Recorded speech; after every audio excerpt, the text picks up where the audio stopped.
dan seterusnya, memberikan income kepada negara ya, dengan pendapatan melalui pajak dan seterusnya. Yang juga sebetulnya ini juga belum diatur, Pak. Ke depan, soal pajak, soal PNBP, pendapatan negara bukan pajak, itu semua akan kita atur di undang-undang ini secara rigid. Kami sudah melakukan juga pembicaraan dengan Kementerian Keuangan dan seterusnya, nanti akan kita bicarakan semua ini. Supaya jelas hak dan kewajiban kita sebagai warga negara, baik posisi sebagai operator maupun posisi sebagai mitra. Jadi semua akan kita dudukan pada tempatnya dengan memperhatikan kepentingan semua pihak. Jadi sampai hari ini Bu, Bapak Ibu sekalian ya, semua masih diatur dengan cara pandang. Jadi kita tentu tidak bisa mengatur negara ini dengan hanya cara pandang, Pak. Menurut saya. Kalau menurut saya ini kan selera namanya.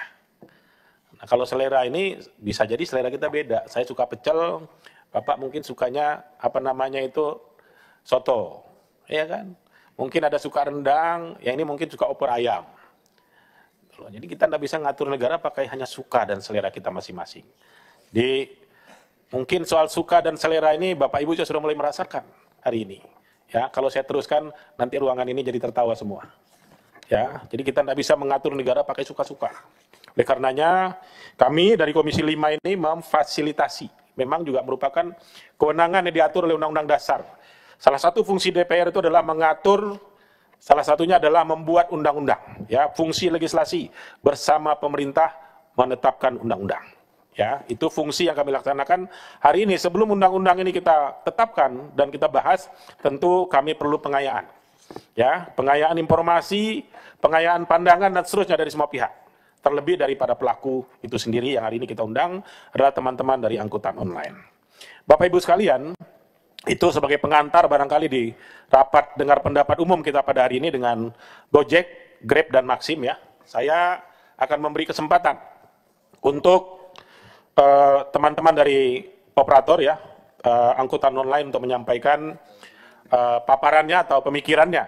Tentu pasti sudah disampaikan oleh pihak komisi ya terkait agenda rapat kita pada hari ini. Monggo silakan saja nanti apa yang menjadi kendala, apa yang jadi bahan pemikiran, kesulitan apa yang ada ketika ini tidak diatur dengan undang-undang. Saya rasa itu poin penting kita pada hari ini. Saya tidak akan bicara yang di luar aturan dan ketentuan yang berlaku. Ya, domain saya hanya berbicara pijakan hukum, jadi bukan hanya cara pandang saja. Sesuatu yang belum diatur harus kita atur, oleh karenanya kami memerlukan masukan yang sebaik-baiknya, sejujur-jujurnya, setulus-tulusnya dari teman-teman pelaku angkutan online ini, yang mana hari ini kita undang adalah teman-teman dari operator. Mempersingkat waktu, saya persilahkan yang pertama mulai dari PT Goto Gojek Tokopedia Indonesia, saya persilahkan. Selamat siang, terima kasih Bapak Pimpinan, Bapak Ibu anggota Komisi 5. Perkenalkan pertama-tama, nama saya Catherine Hindra Sucayo. Saya saat ini dipercayakan untuk menjadi presiden dari Gojek, bagian dari PT Goto. Hari ini mungkin terima kasih Pak diberikan kesempatan untuk sharing beberapa paparan kami. Kita sudah menyiapkan short presentation, mungkin beberapa aja akan kami bagikan hari ini. Yang pertama, next slide please.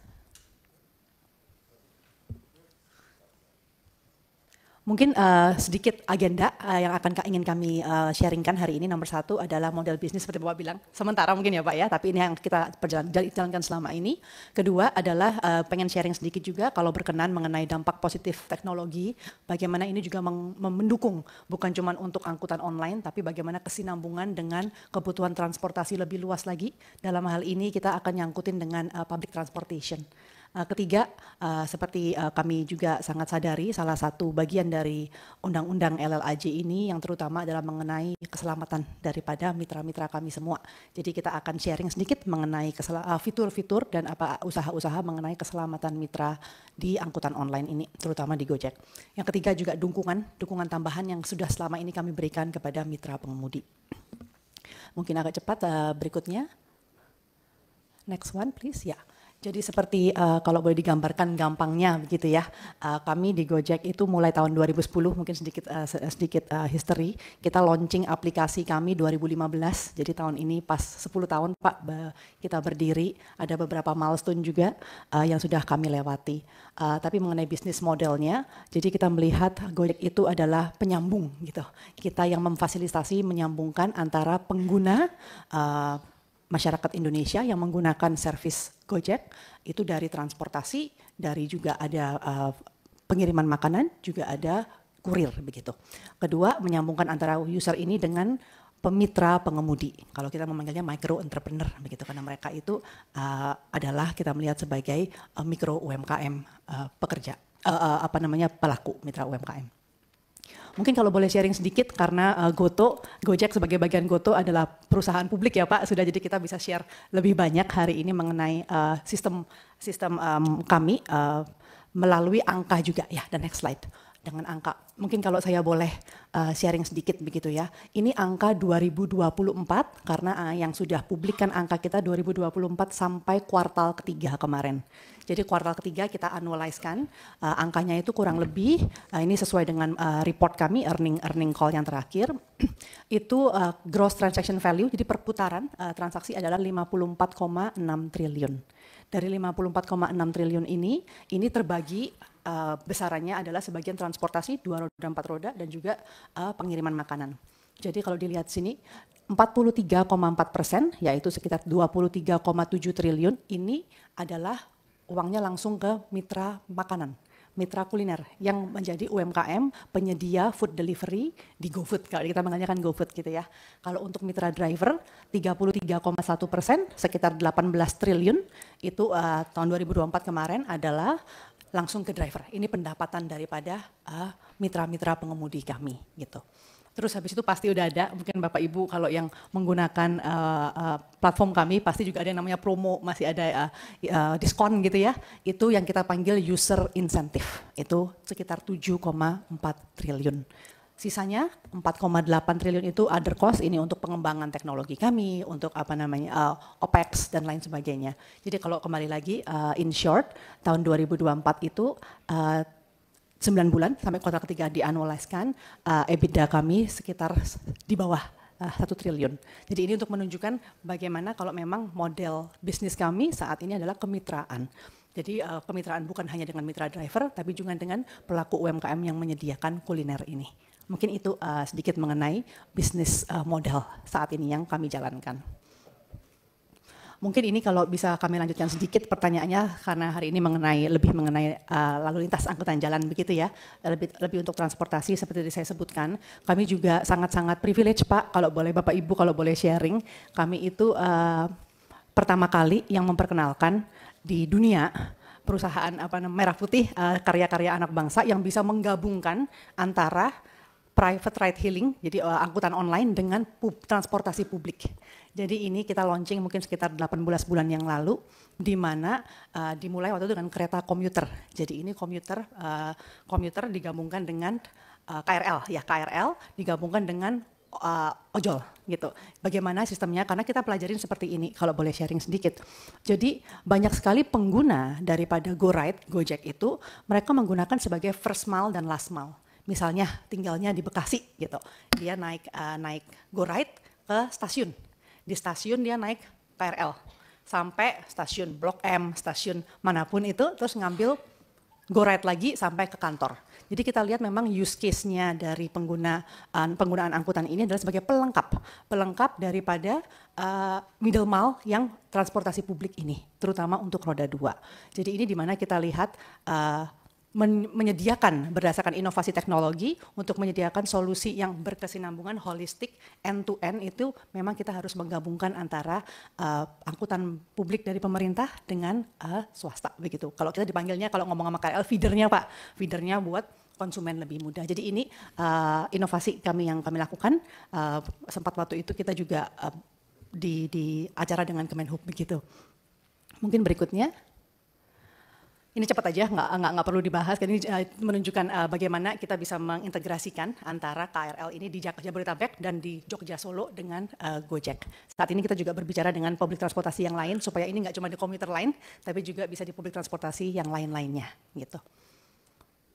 Manfaatnya, mungkin sharing sedikit angka, dari sejak di launching Go Transit ini, kita manggilnya Go Transit, itu memang sudah dirasakan, alhamdulillah dirasakan oleh pengguna, bukan cuma lebih hemat, tapi yang penting juga mengejar waktu gitu ya, karena kan kalau pagi berangkat ke kantor yang penting banget itu adalah jangan sampai telat gitu. Jadi ini juga bisa produk ini, inovasi ini membantu di mana pengguna daripada GoTransit yang menyambungkan antara public transportation dan angkutan ojol ini bisa juga mengurangi durasi perjalanan mereka. Lebih mudah, jadi satu klik itu langsung belinya berantai. Beli GoRide-nya nyambung ke transportasi middle mile-nya yang entah itu kereta atau bis atau apa sampai ke kantor. Itu langsung disambungkan dan diberi pilihan mau stasiun mana ke stasiun mana, karena itu ternyata banyak sekali preference daripada pengguna-pengguna kami. Yang penting juga kita mendukung selalu mensupport tujuan daripada pemerintah untuk mengurangi emisi karbon juga. Ini selalu kita monitor juga. Berikutnya, seperti saya sebutkan, kalau boleh sharing berikutnya mengenai keselamatan. Ini salah satu topik yang selalu dibicarakan, jadi ingin kalau boleh kita sharing sedikit Pak. Dari depan, jadi keselamatan ini kita lihat rantainya panjang. Daripada saat mitra mendaftarkan diri sampai mitra melakukan perjalanan begitu ya. Dari depannya ini proses onboarding. Kalau lihat tuh fotonya itu untuk KYC, know your KYC prosesnya. Ini kita juga membuat suatu sistem in-house kita bangun KYC yang khusus untuk Indonesia. Jadi untuk bisa melihat apa lebih disesuaikan dengan kebutuhan di sini. Jadi driver pada saat mereka mendaftarkan diri dicocokkan dengan dukcapil dari KTP segala macam untuk memastikan kalau ini memang benar-benar orang yang sebenarnya seperti itu. Habis itu setelah onboarding nggak cuma begitu, setelah onboarding mereka langsung bisa untuk menerima orderan, tapi juga ada proses pembelajaran, proses pendampingan itu, di mana ada edukasi pada masa ini untuk banyak sekali materi-materi yang para mitra itu juga dibantu seperti itu. Itu dari proses onboardingnya. Berikutnya, nah setelah mereka menjadi mitra, itu juga selalu ada program-program penunjang. Ini sesuai dengan diatur dalam permen juga Pak. Itu bagaimana asuransi perjalanan, habis itu shelter, bukan cuma untuk penumpang tapi juga untuk mitra driver. Habis itu kita juga ada program-program tambahan inisiatif dari Gojek juga. Ini kayak kemarin waktu masa pandemi, vaksinasi, hygiene segala macam itu selalu kita perhatikan sekali. Mungkin saya nggak akan satu persatu, tapi sebelah kanan hijau kotak-kotak itu adalah fitur-fitur yang selalu kita bangun, selalu kita kembangkan sesuai masukan daripada mitra juga. Apa sih yang paling penting membantu mereka mensupport mitra-mitra ini pada saat menjalankan transaksi-transaksi ini gitu. Contohnya fitur tombol darurat gitu kan, fitur halaman bantuan, FAQ-nya seperti apa. Salah satu juga ini masukan dengan Kemenhub, fitur istirahat sementara. Jadi kalau sudah berapa jam itu bunyi teleponnya mengingatkan untuk stop untuk istirahat. Jadi ini semua kita merangkum berdasarkan masukan bukan cuma dari mitra tapi juga dari penumpang dan juga dari pemerintah juga masukannya. Mungkin kurang lebih seperti itu. Berikutnya fasilitas juga kita selalu ada kita kembangkan terus gitu, kayak helm kriteria klasifikasi dari helm daripada jaketnya ada untuk kalau malam kelihatan dan segala macam. Kita juga ada satgas dan ambulans ini yang selalu mendukung mensupport daripada mitra-mitra kami selalu siap siaga.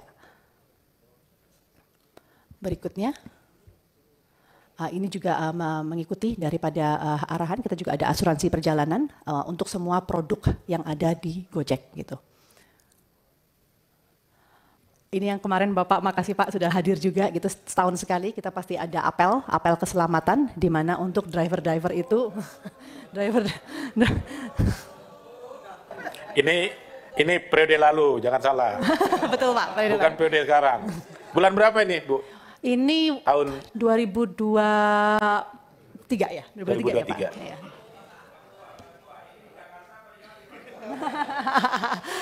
Cikampek. Ya, terima kasih atas dukungannya juga dari karena memang ini ekosistem yang kita bangun adalah ekosistem untuk melayani semakin banyak masyarakat Indonesia. Pelatihan keselamatan juga. Terus melanjutkan kembali, selain daripada fitur keselamatan kita juga banyak sekali mengembangkan untuk kesejahteraan mitra. Ini bukan hanya untuk mitra tapi juga untuk mereka sehari-harinya seperti apa. Jadi salah satu kita ada namanya program Swadaya. Program Swadaya ini untuk mitra kami untuk membantu mereka memanage cost mereka juga, ongkos mereka. Kalau kita pelajari daripada mitra, mereka tuh selalu sharing begitu mitra-mitra kami. Cost yang paling besar itu adalah maintenance, jadi apa namanya untuk ke bengkel-bengkel. Habis itu udah pasti isi pulsa. Hidupnya mitra kami yang paling penting adalah teleponnya harus jalan terus gitu ya. Habis itu juga pasti sembako untuk makanan mereka sehari-hari. Jadi program swadaya ini kami adakan untuk menyokong, mensupport mitra-mitra dalam mereka menjalankan kesehariannya. Apa sih yang bisa kita lakukan membantu, bukan cuma untuk pendapatan tapi juga mengurangi daripada pengeluaran mitra-mitra kami semua ini. Termasuk mendukung mereka untuk naik kelas dengan membantu perencanaan keuangan, literasi, finance literacy gitu ya. Kita juga memberikan akses untuk misalnya KPR, tabungan, membantu tabungan. Ini kita biasanya mengconnect. Kembali lagi kita di sini fungsinya adalah connecting menjadi memperkenalkan saja gitu. Jadi dengan kami itu dengan BRI contohnya untuk KPR-nya dan lain sebagainya. Berikutnya. Ini salah satu contoh aja apa yang sudah dilakukan. Ini semua partnership juga, kita membantu memperkenalkan mitra supaya menjalankan sehari-harinya lebih mudah lagi. Komitmen kami untuk terus menjadi pendukung untuk ekosistem ini, bukan cuma untuk pengguna yang terus berkembang, tapi juga untuk mitra-mitra yang sudah bergabung dengan kami semua. Ya. Mungkin terakhir, karena hari ini memang topiknya mengenai RUU LLAJ, Pak. Mungkin kalau kami boleh satu halaman saja, masukan untuk ini. Roda 2 sebagai transportasi penumpang. Saat ini memang seperti Pak Pimpinan katakan sebelumnya, memang belum landasannya, itu belum ada. Tapi kalau masukan kami di sini adalah untuk roda 2, dan sesuai dengan kondisi Indonesia yang sangat unik, ini diperkenankan, diperbolehkan untuk mengangkut penumpang. Dan aturan mengenai aspek keselamatan menurut kami menjadi sangat penting gitu ya, supaya kita ada standarisasi dan jaminan keselamatan untuk mitra-mitra itu juga. Yang ketiga, kalau kami boleh kasih masukan, fleksibilitas untuk memaksimalkan roda 2 sebagai layanan first mile last mile. Jadi seperti kita bilang, nggak bisa Pak berdiri sendiri Bapak Ibu, ini pasti kita butuh bekerja sama, karena bagaimanapun yang paling digunakan untuk commuting middle mile-nya adalah tetap public transport. Disinilah kita saling melengkapi sebagai satu ekosistem transportasi kesinambungan antara pemerintah punya transportasi umum dengan ojol kami begitu. Mungkin itu aja dari kami masukannya. Terima kasih sekali lagi atas kesempatannya, atas waktunya. Terima kasih. Baik, terima kasih dari Goto Gojek Tokopedia ya atas paparannya. Selanjutnya, mempersingkat waktu kita ke Grab Teknologi Indonesia, saya persilakan.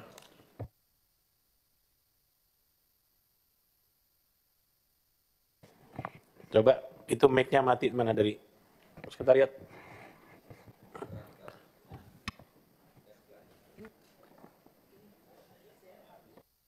Oh, ini nyala.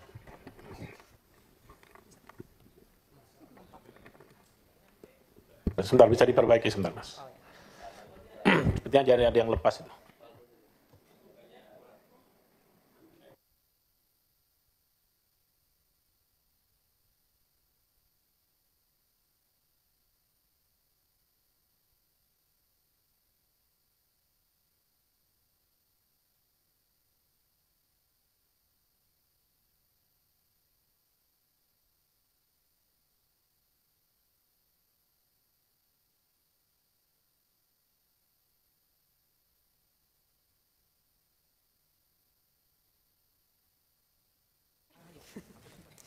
Lebih cepat. Ya, tukaran aja. Silakan. Tolong panggil teknisi, beri waktu ya, silakan. Gini nggak apa-apa ya? Gini dulu deh, gimana? Oke.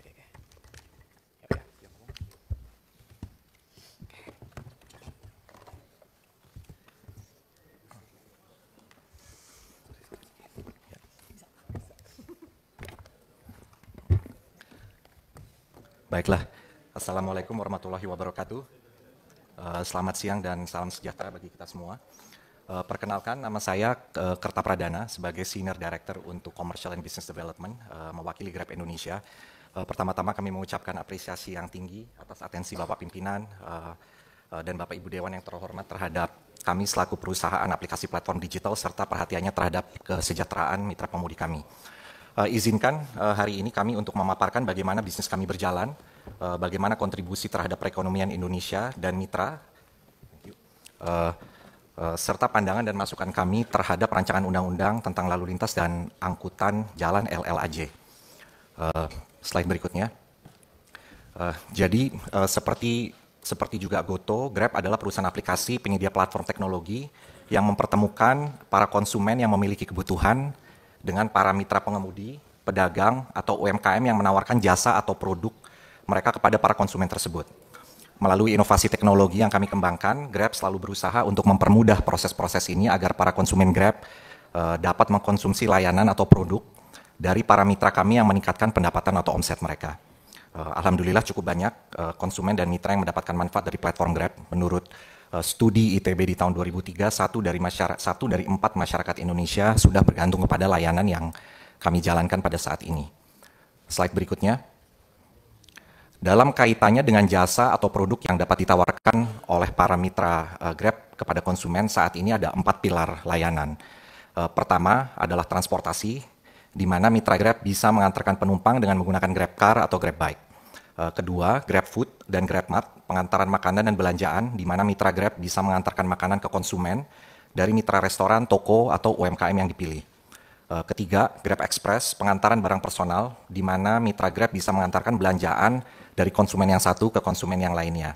Keempat, ada juga layanan finansial, di mana konsumen bisa melakukan isi ulang saldo e-wallet OVO, dan transaksi digital seperti beli pulsa dan token PLN bila mitra tersebut juga menjadi agen kios. Harapan kami para mitra bisa memaksimalkan peningkatan pendapatannya atau omset mereka melalui layanan yang bervariasi, sehingga bisa memenuhi ragam kebutuhan dari konsumen kami. Jadi banyak juga Pak dari mitra-mitra kami yang setiap harinya mendapatkan order-order dari tipe layanan yang berbeda-beda, sehingga total pendapatan mereka bertambah, bukan hanya dari transportasi saja, tetapi dari pengantaran dan jenis-jenis layanan yang lain. Berikutnya. Izin Bapak Pimpinan untuk sharing dan memaparkan dampak dari platform kami terhadap ekonomi di Indonesia. Alhamdulillah menurut riset ITB, industri kami berkontribusi sekitar 2% dari PDB. Selain itu juga ada riset lain, menurut riset Oxford Economics Research tahun ini, Grab berkontribusi kira-kira 50% daripada 2% kontribusi PDB tersebut, jadi sekitar 1%.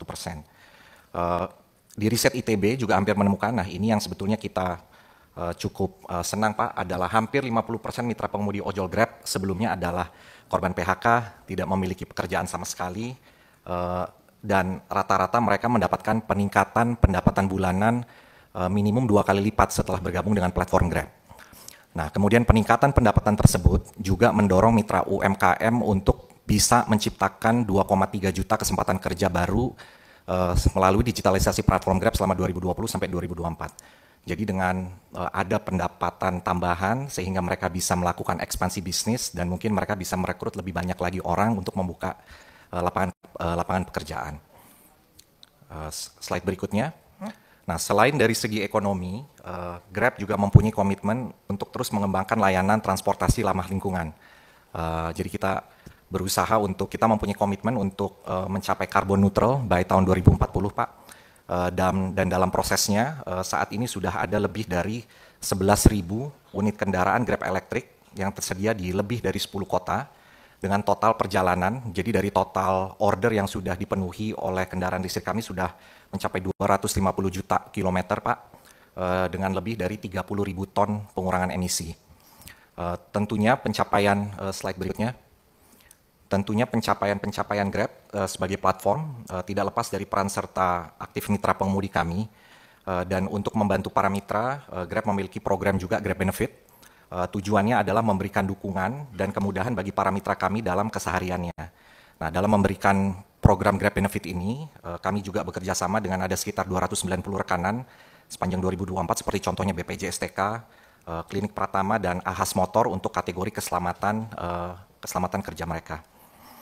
Nextnya, ada juga kategori Grab Benefit untuk mendukung operasional seperti paket data murah dan spesial yang bekerja sama dengan Telkomsel. Ini adalah paket gacor memang yang diciptakan hanya untuk mitra Grab ya, karena saking murahnya Pak, jadi tidak available di luar. Kalau mereka bukan mitra, mereka tidak bisa membeli paket ini dan harganya sangat murah karena ini betul-betul bisa membantu menurunkan biaya operasional dari para mitra. Dan juga ada kategori yang ditujukan untuk kebutuhan sehari-hari mitra dan keluarganya seperti paket murah sembako dari Grab Grosir dan Indomaret serta pemberian modal usaha yang kami bekerja sama dengan financial institution lain bernama Julo. Slide berikutnya. Selain dukungan fasilitas operasional, Grab secara rutin juga mengadakan diskusi untuk mendengarkan masukan dan dialog dengan para mitra Grab. Ada yang namanya Fordim atau forum diskusi mitra pengemudi yang diselenggarakan secara rutin lebih dari 50 kota dengan ribuan mitra. Kami sendiri dari manajemen Grab juga melakukan kopdar secara rutin dengan para mitra untuk mendengar langsung masukan, dan di tahun 2024 kami melakukan kopdar di Jakarta, Makassar, Surabaya, dan Palembang. Next-nya. Dukungan operasional Grab juga kami berikan bukan hanya melalui program-program kami rekanan ataupun Fordim, tetapi juga di dalam pengadaan fitur aplikasi yang merupakan investasi kami dalam mendevelop teknologinya, Pak. Fitur keselamatan di aplikasi keseharian seperti pusat bantuan 24x7, asuransi kesehatan, pelatihan keselamatan kepada mitra pengemudi yang selalu kami lakukan dengan rutin. Kemudian juga teknologi fitur keselamatan 24x7 seperti tombol darurat yang tersedia di dalam aplikasi mitra Grab. Jadi kalau terjadi sesuatu mereka bisa pencet yang kemudian pusat bantuan atau langsung dengan ambulans yang bisa dialokasi juga. Kemudian sistem pengingat untuk beristirahat, laporan batas kecepatan berkendara. Jadi kalau salah satu mitra kami speeding gitu melakukan terlalu cepat, akan ada warning juga di mana mereka mungkin terlalu cepat dalam berkendara. Dan yang ingin kami sampaikan juga mungkin di mana di balik fitur-fitur yang ada di aplikasi ini sebetulnya juga dibutuhkan infrastruktur yang cukup besar. Berikutnya, kalau tadi adalah dukungan-dukungan kepada mitra kami untuk sesuatu yang sifatnya operasional dan juga mungkin jangka pendek, untuk dukungan jangka panjang dengan harapan para mitra Grab dan keluarganya juga ke depannya bisa meningkatkan harkat hidup mereka gitu ya. Grab memberikan berbagai program pelatihan Grab Academy, pelatihan yang sepanjang 2024 sudah diselesaikan oleh lebih dari 500.000 pengemudi. Berikutnya juga kita ada program Grab Scholar yang alhamdulillah sudah disalurkan beasiswa terhadap 1.158 mitra keluarga. Sekali lagi dengan harapan generasi berikut daripada mitra-mitra ini bisa mendapatkan penghidupan yang lebih baik dan lebih kompetitif di dunia kerja. Nah, yang terakhir, Bapak Pemimpin untuk izin untuk menyampaikan karena memang tadi diminta masukan untuk RUU LAJ, slide berikutnya. Terakhir, izin untuk menyampaikan tantangan dan aspirasi kami. Tantangannya adalah memang kondisi ekonomi saat ini cukup menantang kami untuk tetap bisa memberikan satu layanan yang tetap terjangkau kepada masyarakat, dan yang kedua, kesempatan penghasilan untuk mitra kami yang tetap sama atau insya Allah lebih baik di tahun-tahun berikutnya. Oleh karena itu harapan kami untuk RUU LAJ, yang pertama RUU LAJ dapat mengakui kami sebagai perusahaan aplikasi yang menyediakan platform kepada masyarakat untuk memperoleh dan menyediakan layanan transportasi. Yang kedua, kami juga berharap RUU LAJ ini juga dapat mempertimbangkan model bisnis sharing ekonomi yang sekarang berjalan di mana mengakomodasi kendaraan sebagai aset pribadi milik pengemudi. Kemudian yang ketiga, peraturan RUU LAJ mengcapture kondisi model bisnis yang ada saat ini telah terbukti berhasil memajukan ekosistem layanan transportasi dan pengantaran digital, yakni memperbolehkan platform untuk bekerjasama tidak hanya dengan koperasi dan badan hukum, namun juga dengan individu dan UMKM dalam menyediakan layanan transportasi yang terjangkau bagi masyarakat. Demikian sharing dari Grab. Terima kasih. Wassalamualaikum warahmatullahi wabarakatuh. Baik, ya mempersingkat waktu selanjutnya silakan dari Teknologi Perdana Indonesia atau dari Maxim. Ya, persilakan. Ya, Bismillahirrahmanirrahim. Selamat siang. Terima kasih kepada pimpinan rapat dan seluruh jajaran anggota Komisi 5 DPR RI yang saya hormati dan saya banggakan, mitra industri transportasi berbasis aplikasi serta para tamu yang hadir di sini. Pertama-tama perkenankanlah kami selaku perwakilan Maxim Indonesia berdasarkan kuasa direksi yang telah kami tembuskan kepada Sekretariat Komisi 5 DPR RI. Nama saya Dwi Putratama selaku Head of Legal Department Maxim Indonesia. Di samping saya Saudara Joshua Simanjuntak dari Departemen Legal. Di belakang saya ada Saudari Divahyang Klanzularas. Kemudian ada Saudara Alexander Silitonga. Dan kemudian terakhir ada Saudara Widi Wicaksono sebagai spesialis hubungan pemerintahan. Sebelumnya kami mewakili segenap manajemen Maxim Indonesia mengucapkan selamat menjalankan ibadah puasa bagi yang beragama Muslim. Semoga seluruh amal dan ibadahnya pada bulan suci ini diterima oleh Allah Subhanahu wa Ta'ala. Terima kasih kami dapat diberi kesempatan untuk dapat berkumpul dalam kesempatan ini dan semoga diskusi yang kita lakukan hari ini membawa manfaat bagi kemajuan industri transportasi berbasis aplikasi di Indonesia. Mungkin saya mulai dengan latar belakang tapi mungkin nggak terlalu banyak ya, saya singkat-singkat saja. Jadi hadirin yang saya hormati, seiring dengan perkembangan zaman dan pesatnya pertumbuhan ekonomi digital, transportasi berbasis aplikasi telah menjadi bagian yang tidak terpisahkan dari kehidupan masyarakat.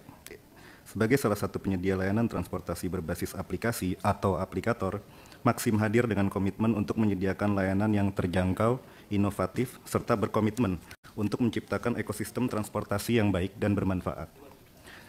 Kami berpegang pada nilai profesional, responsif, dan reliable, dan kami terus berinovasi sekaligus beradaptasi dengan regulasi untuk menciptakan ekosistem transportasi yang berkelanjutan. Lalu kami percaya, mitra pengemudi yang sejahtera adalah kunci pelayanan berkualitas yang kami wujudkan dengan pembebanan komisi yang rendah, rentang antara 5-15% maksimal. Lanjut mungkin, dalam beberapa tahun terakhir kita ketahui bersama-sama, industri transportasi online telah berkembang begitu pesat.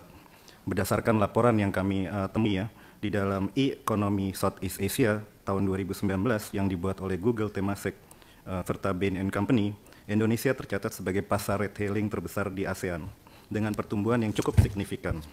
Pada tahun 2015, nilai pasar transportasi online atau GMV sekitar 980 juta US dollar. Namun pada 2019 meningkat menjadi 5,7 miliar US dollar. Pada saat ini tahun 2025 diproyeksikan akan mencapai 18 miliar US dollar. Kemudian kontribusi dan komitmen Maxim untuk negara, kami merasa kami telah menjadi bagian penting dalam ekosistem ekonomi digital Indonesia. Kami menyediakan solusi transportasi terjangkau dan inklusif, dan kami juga berkolaborasi dengan mitra pengemudi untuk pengembangan berkelanjutan. Kami juga melakukan pengembangan bersama mitra dengan berbentuk kolaborasi dengan mitra pengemudi. Kami berkomitmen untuk meningkatkan kesejahteraan mitra melalui dukungan teknologi dan skema kemitraan yang fleksibel. Lalu kami juga berkontribusi terhadap perekonomian, di mana kami juga turut serta membayarkan pajak ya, mungkin tadi juga sudah disinggung pajak penghasilan atau pajak penerimaan negara, dan kami juga memberikan perlindungan dan jaminan keselamatan untuk mitra kami dan serta pengemudi berdasarkan undang-undang yang berlaku juga, regulasi yang berlaku. Kami bekerja sama dengan Jasara Harja dan kami juga sudah memulai melakukan inisiasi pembicaraan dengan BPJS Ketenagakerjaan. Mudah-mudahan di kedepannya kami dapat memberikan solusi yang konkret untuk para mitra-mitra kami terkait dengan perlindungan dan jaminan kesehatan, jaminan keselamatan. Namun, dengan perkembangan yang pesat ini, muncul berbagai tantangan, terutama dalam aspek regulasi. Oleh karena itu, Maxim Indonesia mendukung penyusunan rancangan undang-undang lalu lintas dan angkutan jalan yang dapat mengakomodasi perkembangan layanan transportasi berbasis aplikasi dengan regulasi yang tentunya adaptif dan inklusif. Mungkin lanjut ke slide berikutnya ya. Jadi pertama, mungkin isu pertama yang kami mau sampaikan adalah status hukum pengemudi transportasi online di Indonesia. Jadi salah satu tantangan utama dalam industri transportasi online adalah status hukum mitra pengemudi, sebagaimana tadi yang sudah pimpinan juga singgung ya di awal pembukaan sidang ini, di mana saat ini hubungan antara mitra pengemudi dan perusahaan aplikasi tidak dikategorikan sebagai hubungan kerja konvensional, melainkan kemitraan. Hal ini memang ditegaskan dalam regulasi-regulasi yang ada, yang juga sudah disinggung oleh teman-teman kami mitra industri. Di sini ada PM 118 tahun 2018 dan PM 12 tahun 2019 untuk motor. Keduanya menyampaikan bahwa perusahaan aplikasi dapat bekerja sama dengan individu sebagai UMKM, dan hubungan antara perusahaan aplikasi dan mitra pengemudi adalah kemitraan. Lalu mungkin lanjut lah, itu ada perbedaan, terminologi ya di dalam PM 118 dan PM 12, mungkin kita lanjut ke slide berikutnya saja. Ini juga yang mencerminkan hubungan kemitraan, fleksibilitas, perlindungan, serta regulasi. Mungkin bisa saya tambahkan kalau hubungan kemitraan ini dasarnya adalah perikatan perdata, Pak. Gitu. Jadi memang berbeda dengan definisi pekerja sebagaimana diatur dalam Undang-Undang 13 2003. Oleh karenanya, Maxim mendorong agar regulasi di kemudian hari dapat lebih jelas dan inklusif diterapkan untuk memberikan kepastian hukum bagi semua pihak. Status hubungan kemitraan tersebut perlu dan sudah semestinya dimasukkan dan ditegaskan dalam rancangan Undang-Undang Lalu Lintas dan Angkutan Jalan, Pak. Lalu usulan kedua, Pak, mungkin ini sebagai sharing saja atas masalah-masalah yang terjadi mungkin secara reguler. Ini mengenai tarif, Pak. Tarif tentunya tarif roda 4 ASK yang kami mau coba bahas di sini, Pak. Pada saat ini ketidakseragaman regulasi tarif untuk layanan kendaraan roda 4 atau angkutan sewa khusus di berbagai daerah menimbulkan ketidakpastian bagi mitra pengemudi dan aplikator. Kami coba merangkum setidaknya ada 9 provinsi yang telah mengeluarkan SK Gubernur yang masing-masing mempunyai formulasi biaya operasional kendaraan yang berbeda-beda. Mungkin di slide selanjutnya, mohon maaf. Ya. Nilai jarak tarif dasar atau tarif minimum itu ditetapkan dan berbeda-beda dan saling berlawanan atau tidak berkorelasi dengan peraturan Direktur Jenderal Perhubungan Darat yang dikeluarkan di tahun 2017. Kami mengerti bahwa kondisi saat itu 2017 dengan kondisi saat ini memang telah mengalami perubahan ekonomi atau inflasi, namun setidaknya pengaturan mengenai tarif ini haruslah didasarkan pada hal-hal yang memang sudah konkret, Pak. Seperti contohnya penetapan biaya operasional kendaraan. Formulasi biaya operasional kendaraan. Oleh karena itu, kami mengusulkan juga adanya sentralisasi regulasi tarif layanan roda 4, di mana biaya operasional kendaraan atau BOK dan tarif dalam pembagian zonasi haruslah dikembalikan serta ditetapkan oleh pemerintah pusat untuk mencegah disparitas antar daerah. Karena seringkali terjadi, proses penentuan tarif ini dipengaruhi oleh hal-hal yang sifatnya non-teknis. Seperti tahun lalu, dalam kondisi-kondisi yang memang situasinya juga lagi mungkin panas ya di Indonesia, itu memang terjadi gejolak, Pak, gitu. Dan itu digunakan oleh masa-masa atau kelompok-kelompok yang memang menggunakan kesempatan tersebut untuk menuntut tarif yang kadang-kadang tidak masuk akal. Lalu mungkin usulan ketiga dalam pembentukan RUU LAJ mungkin bisa lagi mungkin ya itu juga sudah mungkin. Nah, usulan ketiga, kami juga mengusulkan adanya pembentukan badan atau organisasi independen, Pak, yang dibentuk oleh pemerintah, di mana badan atau organisasi ini memiliki mandat khusus untuk mengatur, mengawasi, dan memberikan solusi yang terintegrasi bagi industri transportasi berbasis aplikasi. Dengan adanya badan atau organisasi ini, diharapkan operasional industri transportasi berbasis aplikasi menjadi lebih terkoordinasi dan tidak tumpang tindih antara berbagai kementerian dan kelembagaan. Mungkin sedikit gambaran saja, Pak. Di kami ini operasional kami ada kami catat ada 3 kementerian, Kementerian Kominfo, Kementerian Perhubungan, dan kemudian baru-baru ini Kementerian Ketenagakerjaan. Dulu di 2019 waktu saya juga baru bergabung, Pak, masih ada Kementerian UMKM terlibat. Tapi sedikit banyak belakangan ini memang perannya diambil alih oleh Kementerian Ketenagakerjaan. Hal itu juga menunjukkan regulasi ini juga perlu dicermati kembali, dan kami sekali lagi menegaskan pentingnya status kemitraan dan pengertian perusahaan aplikasi dan pengertian mitra pengemudi dapat kembali diatur dalam Undang-Undang Lalu Lintas dan Angkutan Jalan. Oleh karenanya mungkin saya langsung menuju ke kesimpulan. Sebagai penutup, kami menegaskan dan menyampaikan bahwa transportasi berbasis aplikasi harus terus berkembang dengan regulasi yang adaptif. Regulasi tarif perlu diseragamkan demi kepastian hukum untuk pengemudi dan aplikator. Lalu ada usulan terminologi juga yang tadi mungkin sudah kami sampaikan mengenai perusahaan aplikasi dan mitra pengemudi, itu juga perlu dimasukkan. Lalu kemudian usul ada badan atau organisasi independen yang melakukan pengawasan, Pak. Jadi memang di dalam hal ini pekerjaan dari Kementerian Perhubungan itu bisa didistribusikan. Kementerian Perhubungan sebagai pelaksana, badan atau organisasi independen ini sebagai perencana. Sekiranya seperti itu, akhir kata kami berharap melalui diskusi ini kita dapat mencapai solusi yang berimbang, Pak, antara kepentingan industri, pemerintah, dan masyarakat luas. Terima kasih atas perhatian hadirin sekalian. Terima kasih pada pimpinan dan seluruh jajaran Komisi 5 DPR RI. Wassalamualaikum warahmatullahi wabarakatuh. Baik, terima kasih pada PT Teknologi Perdana Indonesia atau Maxim. Bapak Ibu sekalian, pimpinan dan anggota Komisi 5 DPR RI, demikian paparan dari Gojek, kemudian Grab dan Maxim ya, dalam rangka kita menerima, menghimpun masukan, pemikiran terkait dengan revisi Undang-Undang Lalu Lintas dan Angkutan Jalan yang sudah menjadi program prioritas DPR ya, terkhusus Komisi 5 di tahun 2025 ini. Sekilas kalau kita menyimak tadi, saya justru masih mendapatkan masukan yang sangat minim ya, kalau saya rasa ya, tipis dari teman-teman ya. Tapi nanti mungkin ini dari kepentingan Bapak Ibu sekalian, ini mungkin dari sisi pandang operator ya, bukan dari sisi pandang mitra yang disebut mitra tadi. Nah, disinilah barangkali nanti akan kita dalami, Pak. Kami sebetulnya hubungan antara operator dengan mitra ini yang banyak diperdebatkan sekarang. Itulah.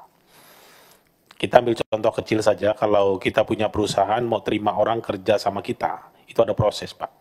Ada namanya screening. Kemudian pendidikan, latar belakang, kemudian juga catatan-catatan pribadi yang bersangkutan dan seterusnya. Setelah memenuhi seluruh aturan dan ketentuan atau syarat-syarat ditentukan oleh sebuah perusahaan, maka yang bersangkutan dikatakan layak, itu pun masih melalui masa training dulu. Ada masa training namanya. Itu bagi tenaga kerja yang tidak berhubungan langsung dengan keselamatan orang. Ini tenaga kerja mitra ini, yang jadi mitra teman-teman angkutan online, saya pakai tanda kutip dulu ya, sebutannya mitra. Ini mengacu kepada istilah yang diatur di peraturan Menteri Perhubungan tadi yang disampaikan ya, itu disebut mitra. Nah, yang ini berkaitan langsung dengan keselamatan orang. Ketika dia nanti diterima dan dibolehkan menggunakan aplikasi platform kita, yang bersangkutan diperkenankan untuk membawa penumpang. Kemudian mobilnya ini siapa yang ngecek? Apakah dilakukan rem cek terhadap mobil ini? Siapa yang melakukan rem cek terhadap mobil ini? Layak jalankah? Kemudian sehatkah kendaraannya? Dan seterusnya, ini tanggung jawab siapa? Kemudian sopir ini tadi, ini tanggung jawab siapa? Nah, ketika terjadi sesuatu dan lain hal dengan mobil atau mungkin dengan mitra tadi, siapa yang bertanggung jawab?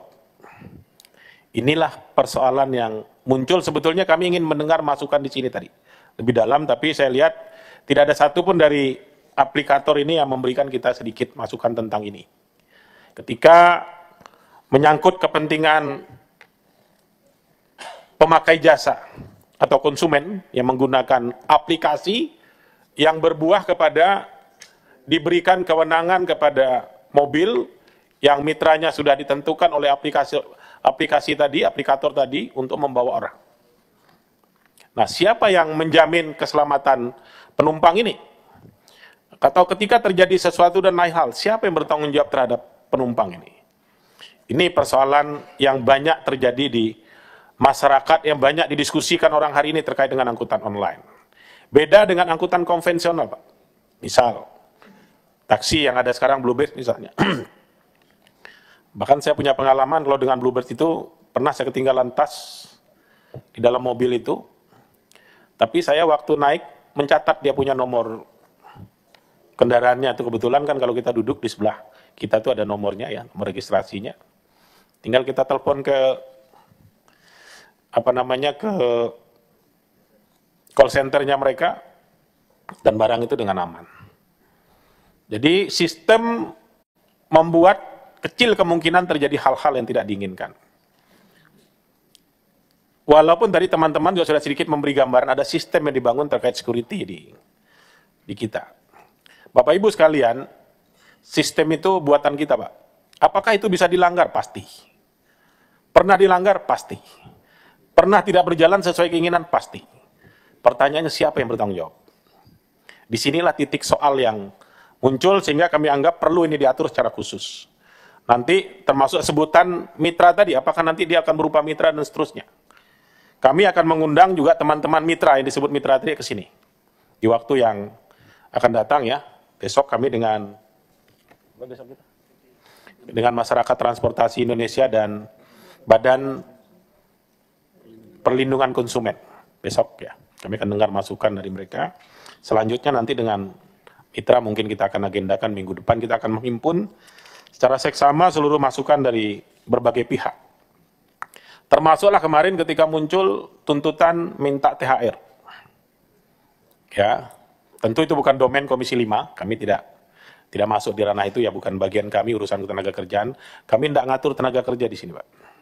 Ya, ini bukan yang mengatur tenaga kerja, bukan di Komisi 5, itu ada di Komisi 9. Ya, ada di Komisi 9 ya. Tapi persoalan ini muncul semua ada sebabnya. Ya, akibat ketidakjelasan aturan dan seterusnya. Makanya nanti di lalu lintas dan angkutan jalan ini semua kita akan bahas, Pak. Ya. Akan kita bahas secara detail sehingga nanti tidak akan menyisakan ruang abu-abu. Ya. Ruang abu-abu ini yang kadang-kadang jadi soal. Hukum itu tidak boleh punya interpretasi banyak, Pak. Pasal dan ayat itu harus mengurai secara tuntas, satu persatu. Nah sekarang, ini kan Kepmen, peraturan menteri. Ya, peraturan menteri ini pijakannya di mana? Contoh, apakah peraturan menteri mengatur tentang hubungan kerja antara mitra dengan operator misalnya? Tadi disebut di PM berapa tadi? 118 kan disebut itu adalah mitra. Nah, kalau mitra itu berlaku hubungan perdata, itu kan sebutnya tadi. Berlaku hubungan perdata. Sebetulnya hubungan tenaga kerja itu juga hubungan perdata, Pak. Ya, perdata juga kalau kita bicara hukumnya juga perlindungannya berada pada sistem perdata dia. Saya rasa itu barangkali saya tidaklah untuk mengkoreksi terlalu jauh ya, atau mungkin memberi pandangan terlalu jauh ya. Ini cukup sebagai masukan, kami terima kasih. Saya sebagai pimpinan komisi mengucapkan terima kasih atas pemikiran kita semua, tapi ini masih jauh dari apa yang akan kami bahas terkait dengan revisi lalu lintas dan angkutan jalan, karena ini akan melibatkan banyak pihak, Pak, nanti. Kami akan melibatkan dari Kementerian Hukum dan HAM, Kementerian Tenaga Kerja, kemudian Kementerian Perindustrian, terkait dengan permintaan tadi yang secara eksplisit disampaikan oleh Gojek tadi, atau Gojek Tokopedia, bahwa membolehkan roda 2 itu untuk menjadi angkutan umum dengan standarisasi khusus. Nah, ini ke depan harus tentu diatur, Pak. Apakah motor misalnya? Sekarang kan motor jadi angkutan umum. Motor seperti apa yang boleh jadi angkutan umum kalau kita buat menjadi angkutan umum? Ini kan harus dibuat klasifikasinya. Ini motor masih layak jalan apa tidak? Nggak pernah bisa ngecek. Saya tidak mau ngomong terlalu jauh ya, karena ini menyangkut irama hidup dan seterusnya. Orang berjuang, mencari makan dan seterusnya. Tapi kita harus sepakat, apapun yang berlaku di Republik ini harus mengedepankan keselamatan dulu. Jangan karena alasan mencari pekerjaan lalu mengorbankan keselamatan. Siapapun lah, termasuk keselamatan pengemudi. Karena kalau kendaraannya tidak layak, yang nanti beresiko bukan hanya penumpangnya, tetapi juga pengemudinya juga punya risiko. Iya, jadi ini harus diatur supaya kita dipastikan kalau itu dibolehkan aman gitu loh. Ya, dan aman itu seperti apa? Harus ada standar, Pak. Jadi itu sebagai masukan. Memang sulit untuk kita melarang itu hari ini. Kenapa? Karena ada sekian juta motor yang terlibat di angkutan ini, dan ini pasti dampaknya terhadap perekonomian, kehidupan keluarga, panjanglah mata rantainya ini. Ya, justru itu makanya kita perlu atur. Kalaupun nanti undang-undang ini membolehkan karena keadaan yang hari ini, tentu ini harus diatur. Ya, tentu kami juga perlu mengingatkan dan berpesan kepada teman-teman operator ini ya, selagi kita masih berproses, ya, sembari ini sambil jalan, tolong diperkuat, ya, diperkuat upaya memastikan mitra ini betul-betul mobilnya layak jalan, motornya layak jalan, dan dipastikan juga mitra ini adalah orang-orang yang memang cakap membawa kendaraan. Ya, hari ini saya mendapat informasi angkutan online ini tingkat kecelakaan itu termasuk masih tinggi. Itu data dari kepolisian ya, itu masih tinggi ya. Oleh karenanya Ini perlu kita perbaikan. Kami di komisi ini adalah memperbaiki keadaan, tidak untuk mencari salah di mana. Ya, tapi ini semua sudah berjalan, kita benahi. Jadi mungkin kata kuncinya kita benahi bersama, kita perbaiki bersama. Semua masih bisa mencari makan dengan baik, semua masih bisa berusaha dengan baik, tetapi kita juga bisa memastikan semua orang akan selamat dengan seluruh proses ini. Saya rasa itu barangkali dari saya sebagai tambahan sedikit. Saya perlu mungkin kalau ada titip pesan, saran pendapat, penguatan yang diperlukan dari teman-teman operator, saya perlu mungkin minta pandangan dari beberapa anggota. Baik, yang sudah mendaftar kami pertama Pak Edi Purwanto, nanti bersiap-siap Bu Reni Astuti. Saya persilahkan. Baik, terima kasih pimpinan, yang saya hormati pimpinan dan teman-teman anggota Dewan Komisi 5 yang selanjutnya yang saya hormati para petinggi-petinggi operator ojek online yang hari ini telah mempresentasikan di hadapan kita semua. Pimpinan, saya bertolak dari regulasi, memang semangat kita bagaimana ada revisi Undang-Undang Lalu Lintas Jalan Raya, karena memang undang-undang kita yaitu nomor 22 tahunnya 2009 sudah lama sekali. Memang dalam undang-undang ini di pasal 5 ada mengatur, tapi sebenarnya masih bias. Misalnya pasal 5 ayat 1, negara bertanggung jawab atas lalu lintas dan angkutan jalan dan pembinaannya dilaksanakan oleh pemerintah. Pembinaan ini meliputi pengaturan pengawasan berbagai jenis angkutan termasuk transportasi berbasis aplikasi ojek online atau ojol. Kemudian di dalam turunan undang-undang itu ada peraturan Menteri Perhubungan nomor 12 tahun 2019, kemudian muncul juga Kemenhub nomor KP 667 tahun 2022, yang terakhir KP 1001 tahun 2022 mengenai tarif potongan aplikasi ojek online. Nah, saya melihat beberapa keluhan dari Asosiasi Ojek Online seperti Garda Indonesia. Beberapa waktu lalu Raden Agung Wijaksono mengemukakan minta revisi peraturan menteri ini karena memang beliau melihat ada potongan sampai 30%. Nah, sementara diatur dalam Kemenhub yang tahun 2022, yang pertama tahun nomor KP 667, itu kan 15%, tetapi direvisi oleh Kemenhub menjadi 20% potongannya, Pak, untuk aplikator di nomor 1001. Nah, dengan demikian tentu kami sederhana ngelihatnya. Ini teman-teman aplikator kan model ini saja sebenarnya, model teknologi. Kalaupun tenaga kerja ya kita juga nggak ngelihat berapa banyak. Tetapi kesejahteraan para pengemudi ini juga jadi masalah bagi kita. Kalau misalnya itu benar sampai 30%.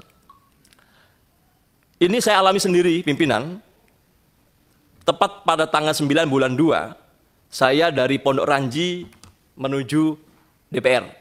Saya kebetulan menggunakan yang model Lux. Tarifnya waktu itu 194.742. Lalu yang supirnya atau yang transportirnya itu hanya menerima 143.221. Potongannya berarti Rp51.521. Kalau saya total berarti 26,5%. Ini jelas melanggar.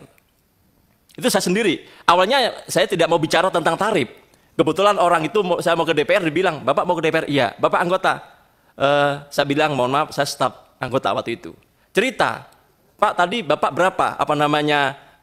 Gojeknya harganya berapa? Go-nya, mohon maaf ya, Go-nya berapa? Saya sebutin angka tadi. Pak, saya cuma terima segini. Tolong Pak bilang dengan anggota Bapak, saya bilang staf kan, untuk memperjuangkan Pak nasib kami ini. Tentu dengan begini jelas melanggar, tetapi memang landasan hukum kita yang memang ambigu, sehingga tindakan negara juga masih multitafsir, tidak tegas. Maka pada kesempatan ini saya yakin dan percaya Mungkin Bapak Ibu tidak, tapi aplikator-aplikator yang mungkin mencuri-curi kesempatan, yang nakal, saya yakin masih ada. Dan itu jelas merugikan seluruh masyarakat yang berprofesi sebagai ojek online. Untuk itu, ini tolong dikoreksi, nanti kalau Ibu pengen datanya, saya ada datanya Bu, lengkap, orangnya juga ada, tapi ya saya memang harus dirahasiakan, nanti takutnya orangnya dipersoalkan. Tapi saya yakin dan percaya, semangat Bapak Ibu untuk memperkerjakan seluruh masyarakat Indonesia, kami berterima kasih, tetapi jangan juga berpikir ekonomi kapitalisme. Modal kita sedikit, untungnya yang sebesar-besarnya, lupa dengan kesejahteraan para pekerja-pekerja Bapak Ibu. Mungkin itu Pak Pimpinan, sebagai clue-nya kita tentu berterima kasih, mudah-mudahan undang-undang ini betul-betul ada jalannya untuk kita lakukan perubahan, dan mudah-mudahan undang-undang ke depan betul-betul mampu memproteksi seluruh rakyat Indonesia, baik pengusahanya maupun penggunanya maupun rakyat kecil. Terima kasih. Merdeka. Baik, terima kasih Pak Edi. Bapak Ibu sekalian, hari ini kita adalah menerima masukan dari operator terkait dengan pengayaan naskah akademik yang akan kita dorong di Undang-Undang Lalu Lintas dan Angkutan Jalan. Yang disampaikan Pak Edi tadi itu adalah salah satu persoalan. Ya, makanya nanti kalau ini sudah dibuat Pak, ya begini-begini nggak ada lagi. Kita dorong undang-undang ini, inilah maksudnya. Supaya diperjelas semua tugas dan tanggung jawab seperti yang tadi saya sampaikan di awal. Ya, saya rasa itu mungkin teman-teman fokus kita adalah ke soal masukan terkait dengan revisi Undang-Undang 22. Ya, saya persilahkan selanjutnya Bu Reni. Bersiap-siap Pak Hamka. Baik, terima kasih Pak Ketua. Assalamualaikum warahmatullahi wabarakatuh. Pimpinan dan anggota Komisi 5 yang saya hormati dan juga para undangan yang hadir pada kesempatan kali ini. Pertama, terima kasih tadi sudah memberikan paparannya dari Gojek, Grab, dan Maxim tadi ya. Saya juga salah satu pengguna Gojek dan juga Grab gitu. Tadi disampaikan bahwa basis bisnis ini adalah kemitraan. Jadi kalau bicara kemitraan itu artinya adalah meningkatkan kesejahteraan. Tadi disampaikan sudah menaikkan UMKM, kemudian juga memberi kesempatan lapangan pekerjaan, mereka dari korban PHK dan sebagainya, kemudian juga kontributif terhadap PDB 2%.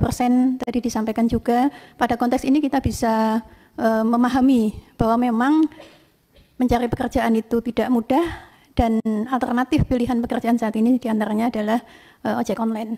Nah, ketika basisnya adalah basis kemitraan, maka di sana jangan sampai ada yang namanya eksploitasi. Gitu.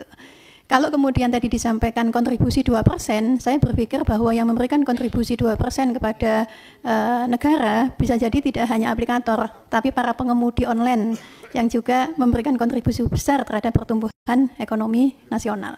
Nah, saya ingin menanyakan, mungkin tadi memang sebagaimana Pak Ketua sampaikan, yang disampaikan dari Gojek dan Grab lebih banyak terkait dengan profil ya, profil Gojek seperti apa, profil Grab seperti apa gitu, pada sisi masukan atau mungkin apa yang saat ini dirasakan terkait dengan kebijakan yang dibuat oleh pemerintah itu belum begitu banyak tersampaikan di sini. Nah, kita sebenarnya sudah punya terkait dengan Peraturan Menteri Perhubungan nomor 12 tahun 2019. Di sana sudah diatur beberapa hal, termasuk diantaranya terkait dengan formula penentuan biaya. Nah, sebenarnya ini saya ingin mendapatkan tanggapan sebenarnya formula yang diatur di dalam Permen Hub ini itu sejauh mana menurut aplikator. Karena faktanya kita sering melihat masih ada demo dari ojek online, misalkan ketika aplikator atau platform ini mengenakan potongan di atas yang diatur oleh Permen Hub maksimal 20%, tapi bisa sampai kemudian dipotong, tadi Pak Edi menyampaikan 30%, atau bahkan ada yang sampai dipotong 50%. Gitu. Nah, saya ingin menanyakan apakah dari aplikator, kalau kemudian saya melihat sebagian besar pengemudi online ini menjadikan ini sebagai sumber ekonomi keluarga tunggal. Artinya memang pekerjaannya ya pengemudi online gitu. Dengan formula pembiayaan yang diatur di dalam Permen Hub, apakah itu sudah menjamin kelayakan hidup para pengemudi setelah kemudian aplikator memotong maksimal 20% kalau itu sesuai dengan Permen Hub? Apalagi kalau kemudian dipotongnya lebih dari itu. Jadi terkait dengan formula ini sebenarnya saya ingin memastikan menurut Gojek dan Grab, ya, apakah dengan menjadi pengemudi online itu kemudian sudah menjamin kehidupan layak bagi pengemudi dengan tentu memperhatikan pada sisi masa kerjanya. Masa kerja dalam artian dalam satu hari dia harus mengemudi berapa lama, dia harus istirahat berapa waktu, seperti itu.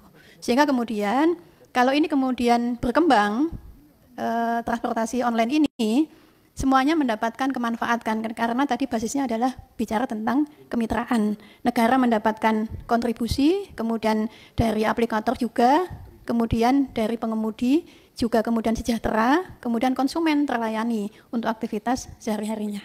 Saya kira itu yang ingin saya dalami terkait dengan tanggapan Permenhub, termasuk juga yang di pasal-pasal yang lain sekiranya ada yang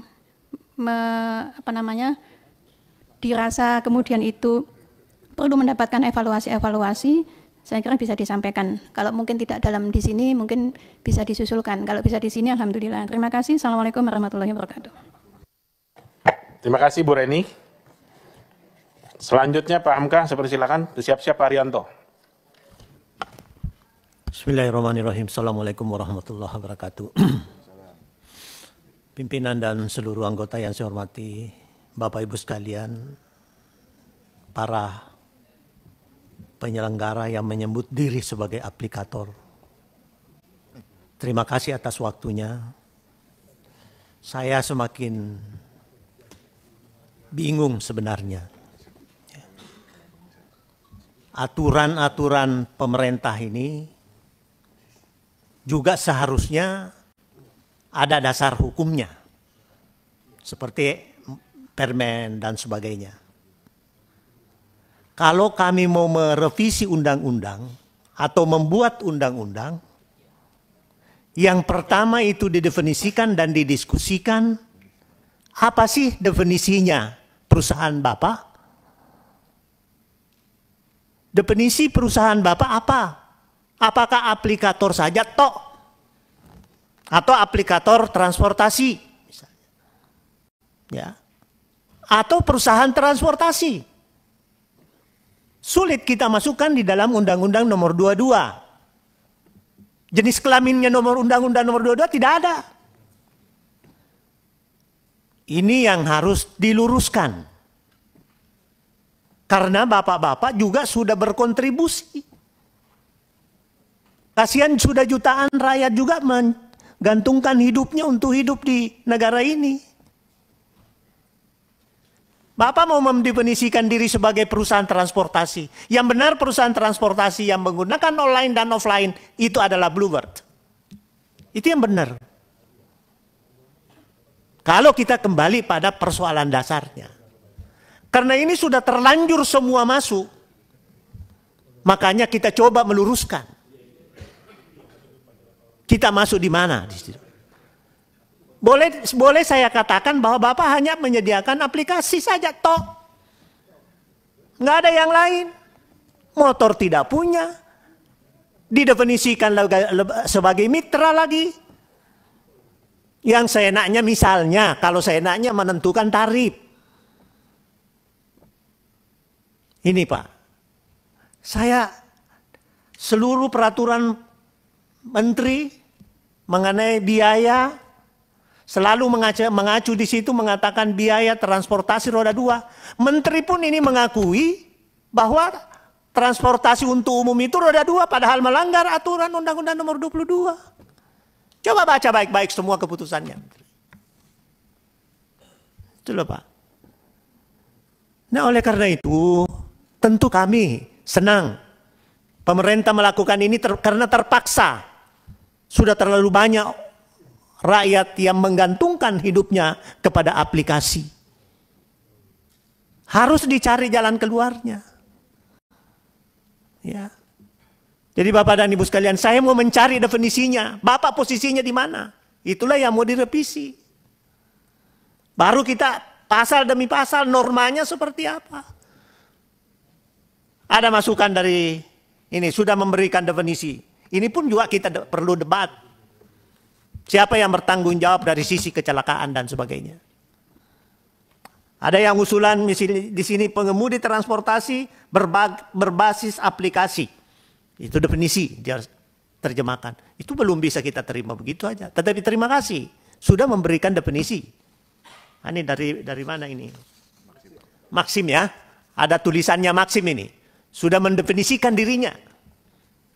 Kita tidak bisa membuat norma, tidak bisa membuat aturan-aturan detail kalau tidak ada definisi. Nah, oleh karena itu ya, tolonglah hati-hati Bapak-bapak Ibu sekalian yang sudah melakukan ini Tokopedia segala macam saja, segala macam semua Tokopedia mengantar barang saja. Kalau mungkin barang ya masih mending lah, ya. Tapi kalau orang kasihan juga. Ya. Jadi ini Pak Ketua, saya kira masih perlu pendalaman yang banyak sekali. Jujur kami katakan, kami juga manusia biasa, kasihan rakyat. Kalau ini kita tidak benahi dengan baik. Begitu banyaknya, Bapak juga tidak pernah menyeleksi, paling KTP-nya aja, tidak pernah melihat orangnya. Seperti apa yang disampaikan Pak Ketua, bagaimana motornya, apa sudah umurnya masih bisa layak dijadikan angkutan. Itu semua tidak terverifikasi oleh Bapak dan Ibu sekalian. Mungkin ada ya, tapi itulah nanti selanjutnya kita akan bicarakan. Secara umum, saya menyampaikan semua apa yang kita lakukan ini, baik pemerintah, apalagi niat Bapak sebagai pengusaha, hanya menjembatani antara pemakai dengan yang punya kendaraan. Itulah kerja Bapak sebenarnya. Ya. Istilahnya marketplace. Kalau istilah jauh-jauhnya makelar. Cuma terlalu kasar kalau makelar. Karena Bapak menggunakan teknologi yang luar biasa tingginya. Saya setuju juga tadi ada yang mencoba tadi bagaimana kecelakaan dihindari dengan cara apa. Itu juga teknologi yang perlu kita kembangkan lagi dengan baik. Ya. Sekali lagi Pak Ketua, saya kira memang memerlukan kajian yang lebih dalam. Karena kalau kita telusuri mulai dari Undang-Undang Nomor 22 tentang LLAJ yang mengatur mengenai transportasi, semua peraturan menteri di sini yang ada cacat hukum. Boleh saya katakan cacat hukum. Kalau orang pinter hukum ini melihat, pasti ada kelemahan dan cacat hukumnya. Karena dasarnya Undang-Undang Nomor 22 itu tidak seperti itu maknanya. Jelas-jelas diatur bahwa roda 2 tidak bisa digunakan jadi angkutan umum. Tapi karena sudah banyak orang yang menggunakan itu, terpaksa kita bisa paham, harus kita rubah sebaik-baiknya undang-undang yang akan kita revisi. Saya kira itu Pak Ketua, masih banyak sebenarnya yang harus kita diskusikan. Kalau mau meluruskan benar-benar, meluruskan bisnis Bapak, meluruskan aturan pemerintah yang dijalankan oleh Bapak. Kami tidak bisa juga melihat Bapak tidak bisa hidup dalam dunia bisnis seperti ini. Lebih-lebih kami juga tidak bisa melihat rakyat yang tergantung hidupnya Bapak dan kemungkinan antara satu dengan yang lain ada ketidakseimbangan di dalam pembagian pendapatan dan masa depan mereka. Saya kira itu saja Pak Ketua. Sementara saya pelajari seluruh aturan-aturan yang ada. Usulan-usulan dari sini menjadi bahan masukan kita untuk menindaklanjuti undang-undang atau revisi undang-undang ini nanti ke depan. Terima kasih. Assalamualaikum warahmatullahi wabarakatuh. Waalaikumsalam. Ini Pak dosen kalau ngomong ini semua jadi terang benderang ini. Ya, tapi Pak Hamka simpan tenaganya Pak. Nanti kita gunakan secara maksimal waktu kita mulai membahas. Sebenarnya semakin lama revisi ini kita lakukan, semakin lama pula proses pelanggaran hukum ini terjadi. Di ketentuan undang-undang itu, kalau kita lihat peranata hukum ya, tingkatannya adalah pertama undang-undang dasar, undang-undang, baru peraturan-peraturan lain. Ini peraturan menteri melanggar undang-undang. Ya, bukan tidak merujuk, melanggar ini Pak. Ya. Di sana tidak boleh, pakai peraturan menteri membolehkan. Padahal peraturan menteri itu harus tunduk kepada undang-undang. Tapi karena keadaan, terpaksa kita biarkan situasi ini terus berlangsung sampai hari ini. Makanya sepakat kita melakukan revisi. Menurut saya revisi ini kebutuhan ya. Jadi saya mohon dukungan sekali lagi dari teman-teman angkutan ya. Supaya nanti diatur Pak. Sekarang ini dari Gojek, Grab, dan Maxim, ini kalau kita rapat pengawasan, Pak, Bapak belur Bapak Ibu di sini ini. Kalau pengawasan, tapi kami hari ini tidak dalam konteks pengawasannya. Kami hanya dalam konteks kita menyiapkan bahan untuk undang-undang. Ya, ada banyak sekali kelemahan yang ada hari ini dan hampir kita semua seperti membiarkan itu berproses seperti itu ya. Dengan narasinya sama, ini lapangan pekerjaan menghidupi sekian banyak orang. Tapi di negara hukum, Pak, tidak boleh apapun dilakukan biarpun itu menguntungkan kalau itu melanggar hukum. Ada makanya saya pernah ngomong di sini di awal-awal dulu adanya angkutan online ya. Kalau Bapak Ibu masih ingat, tapi saya masih ingat kata-kata saya dulu. Biarpun langit runtuh, ada idiom hukum mengatakan biarpun langit runtuh, aturan itu harus ditegakkan, hukum itu harus ditegakkan. Itu loh Pak. Jadi istilahnya itu kencang Pak. Biarpun langit runtuh, hukum itu harus ditegakkan. Tak boleh ada aturan yang melanggar aturan yang lebih tinggi. Tapi itu terjadi terus. Inilah tugas kita di Komisi 5 ya. Ini tugas kami. Itulah. Kami yang mohon dukungan, kedatangan Bapak Ibu kami apresiasi, kami mohon dukungan. Sampaikan materi-materi yang memang menjadi pemikiran Bapak Ibu sekalian. Jangan sampai nanti ketika kami bahas, ada yang ketinggalan. Ya salah sendiri karena Bapak Ibu sudah pernah kita undang, tapi tidak pernah menyampaikan pemikiran itu kepada kami. Ya, nanti kalau ini sudah berupa undang-undang, tidak bisa protes Bu. Bapak sekalian. Bapak harus ikut. Kalau tidak ikut, silakan berbisnis di luar negara kesatuan Republik Indonesia. Itu konsekuensinya. Oleh karenanya kami beri kesempatan. Kami tunggu tulisan-tulisan pemikiran-pemikirannya ya. Nanti pada saat kita membahas. Selanjutnya Pak Haryanto bersiap-siap. Yang kita tunggu-tunggu nanti Pak Adian Napitupulu. Terima kasih Tua yang saya hormati dan pimpinan serta teman-teman anggota Komisi 5 dan dari Gojek, Grab, dan Maxim. Terima kasih pimpinan, semangatnya kita adalah semangat revisi Undang-Undang LLAJ. Sebagaimana tadi yang telah disampaikan pada Bapak-Bapak terdahulu, bahwa kita ini ibaratnya sebagai pemadam kebakaran. Kenapa kita sampaikan demikian? Karena keterlanjuran dari persoalan yang ada di lapangan ini bertentangan dengan produk hukum yang ada. Namun karena kita itu bertumpu melindungi daripada pekerja yang ribuan tadi, itu akhirnya kita mengamankan. Jadi tidak mempersoalkan. Padahal kita hanya dari Grab, Ojek, Maxim tadi hanya bertumpu pada peraturan Kementerian Perhubungan. Kalau kita lihat di lapangan, persoalan-persoalan ini tentu sudah banyak sekali tadi yang dipaparkan. Coba kita mengelola anggaran yang sampai triliunan tadi dari paparan dari Gojek tadi ya. Dari Gojek, kemudian juga jumlah tenaga yang cukup banyak. Ini hanya dilindungi semacam kemitraan yang tidak punya kepastian hukum. Jadi kalau misalnya terjadi persoalan, itu klaim daripada pekerja itu lebih sulit karena tidak dilindungi oleh Undang-Undang Ketenagakerjaan. Berbeda kalau itu diatur di dalam peraturan undang-undangan yang spesifik atau mungkin masuk di dalam Undang-Undang LLAJ itu sudah barang tentu akan berdampak kedua-duanya. Jadi tidak hanya pada yang punya aplikator saja, tetapi pekerjanya ini juga terlindungi dengan baik. Banyak keluhan-keluhan di lapangan ini yang kami tangkap. Kemudian juga tadi kalau saat ini kan sudah pembiaran. Roda 2 itu menjadi kendaraan penumpang itu. Sehingga dalam hal ini kalau itu menjadi pembiaran, ya selamanya nanti kita melanggar tidak ada tindakan. Tadi kalau tidak salah sudah diusulkan dari Maxim tadi, itu sebagai roda 2 itu sebagai kendaraan penumpang. Namun demikian tidak, kalau menurut kami itu harus dilengkapi. Jadi tidak hanya sekedar menjadi penumpang saja, tapi nanti ada dalam perjalanan itu ada ketentuan-ketentuan yang harus ditaati.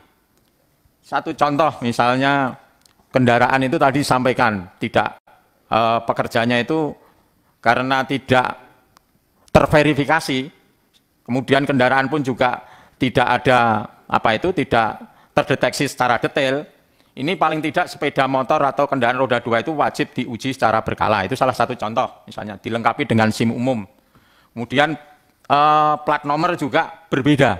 Plat nomornya kalau selama ini kan plat nomornya plat nomor biasa, mungkin bisa menjadi plat nomor kuning. Kemudian juga bisa saja Pak Haryanto, nanti itu jadi muatan, Pak, ya, itu jadi muatan. terima kasih. Tidak perlu diutarakan itu. Itu nanti kita yang bikin. Baik, silakan, Pak.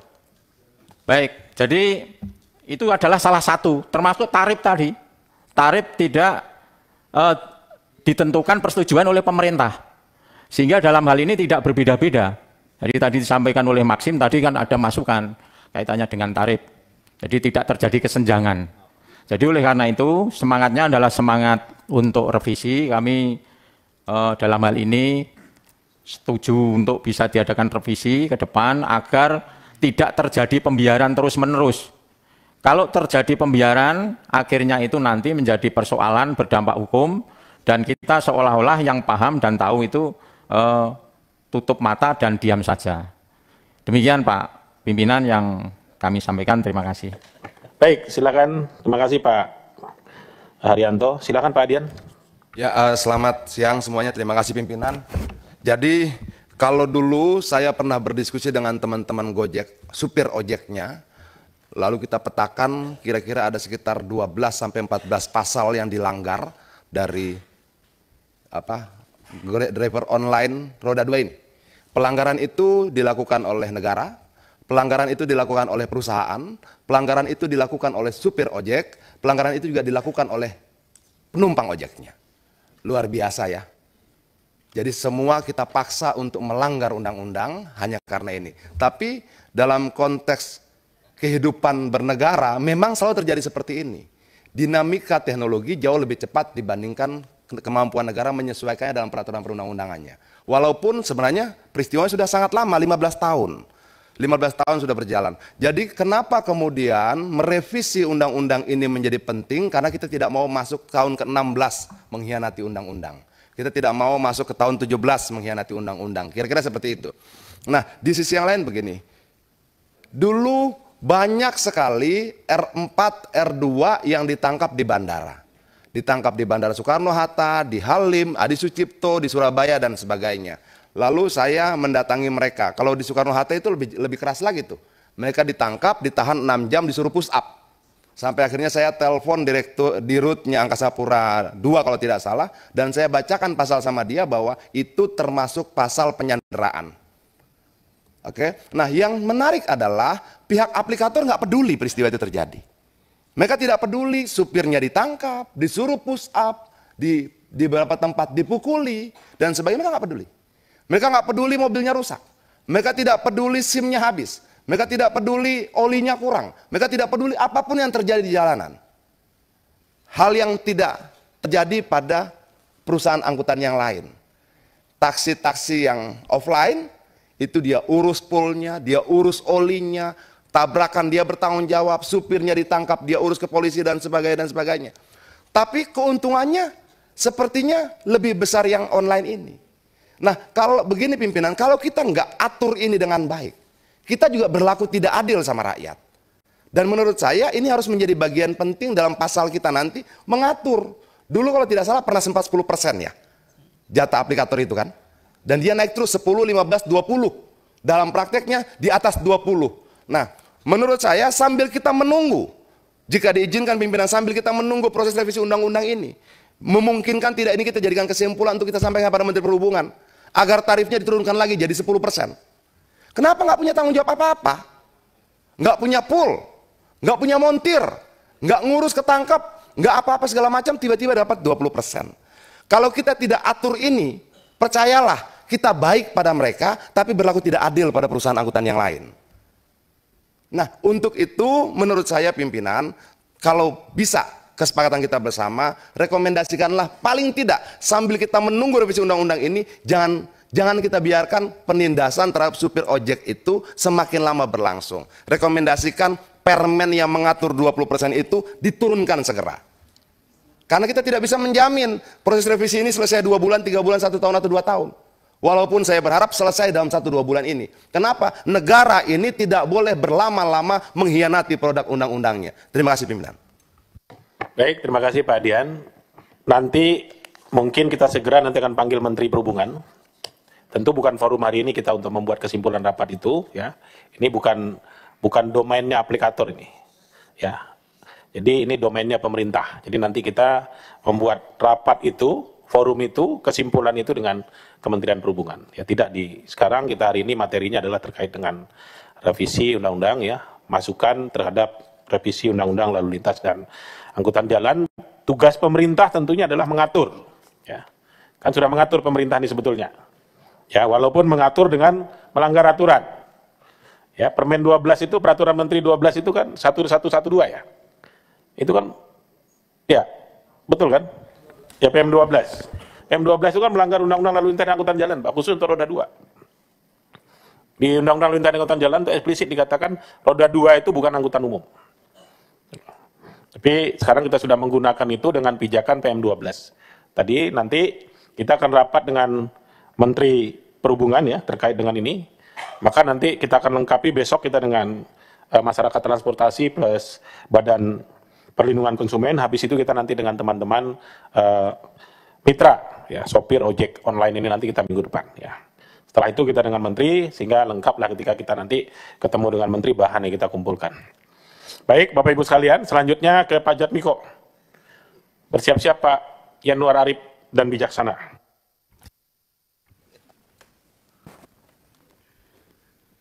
Terima kasih pimpinan. Yang saya hormati pimpinan Komisi 5, teman-teman anggota Komisi 5, dan dari Goto, Grab maupun Maxim. Jadi kita sebagai anak bangsa harus punya dalam berbisnis, ya, harus punya rasa adil, rasa terhadap bangsa ini. Jadi kalau itu dikedepankan, jadi para pelaku kendaraan online maupun yang sejenisnya itu bisa berlaku adil. Kita tahu, jadi apalagi saya juga mengikuti bukan hanya dari sisi transportasinya saja, dari sisi penjualan sahamnya juga prosesnya, teman-teman perusahaan online ini untungnya banyak. Tapi tolong sekali lagi kita sama, saya ini masih muda Mas, jadi anggota DPR juga saya termasuk masih muda, belum kepala 5 saya ini, jadi seumuran lah kita. Jadi angkatan 97-an lah kita, jadi tolong sekali lagi kalau itu pakai hati nurani kita, jadi nanti kita akan memperlakukan mitra kita kerja itu dengan baik. Mungkin begini, kan kemarin banyak gejolak. Saya ini dapilnya Bekasi Depok. Saya dipilih oleh warga Bekasi dan warga Depok. Dan pemilih saya adalah mitra Anda. Dan mereka sering mengeluh. Dan banyak tim ses saya dari mitra Anda. Jadi ya tadi itu yang disampaikan sama Mas Edi, ya kan. Pembagian hasilnya itu harus fair seperti itu. Makanya tolong sekali lagi kalau kita pakai hati nurani, kita ini cinta tanah air, ya, akan terbuka hati kita. Apalagi teman-teman kan penghasilannya bukan dari income ini saja. Dari income perusahaan TBK-nya itu perjualan saham juga dapat income seperti itu. Saya salah satu pelaku lah ya, pelaku jual beli saham, jadi saya agak mengerti sedikit. Terus selanjutnya kalau bisa dari penghasilan bagi hasil itu disisihkan. Karena kemitraan namanya di Indonesia itu ada namanya uang THR. Jadi tunjangan hari raya. Walaupun nilainya, ya kan, nilainya tidak seberapa, tapi itu bisa menjadikan sesuatu yang tidak bergejolak dan juga membuat senang kepada mitra. Karena itu yang dituntut seperti itu. Sekali lagi, saya ini dari Dapil Bekasi Depok. Di antara di sini yang paling dekat saya. Jadi pemilih, jadi memang pengguna mitra kerja itu banyak dari Jabodetabek seperti itu. Dan saya ini banyak sering dapat keluhan, nah mumpung. Makanya saya bela-belain tadi memang datang. Padahal di dapil saya sedang kebanjiran seperti itu. Karena ada mitra dari dan online sekalian saya sampaikan. Yang kedua, keamanan.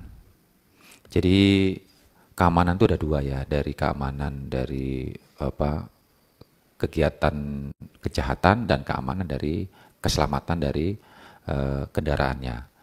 Tolong sekali lagi verifikasi mitra ini diperketat.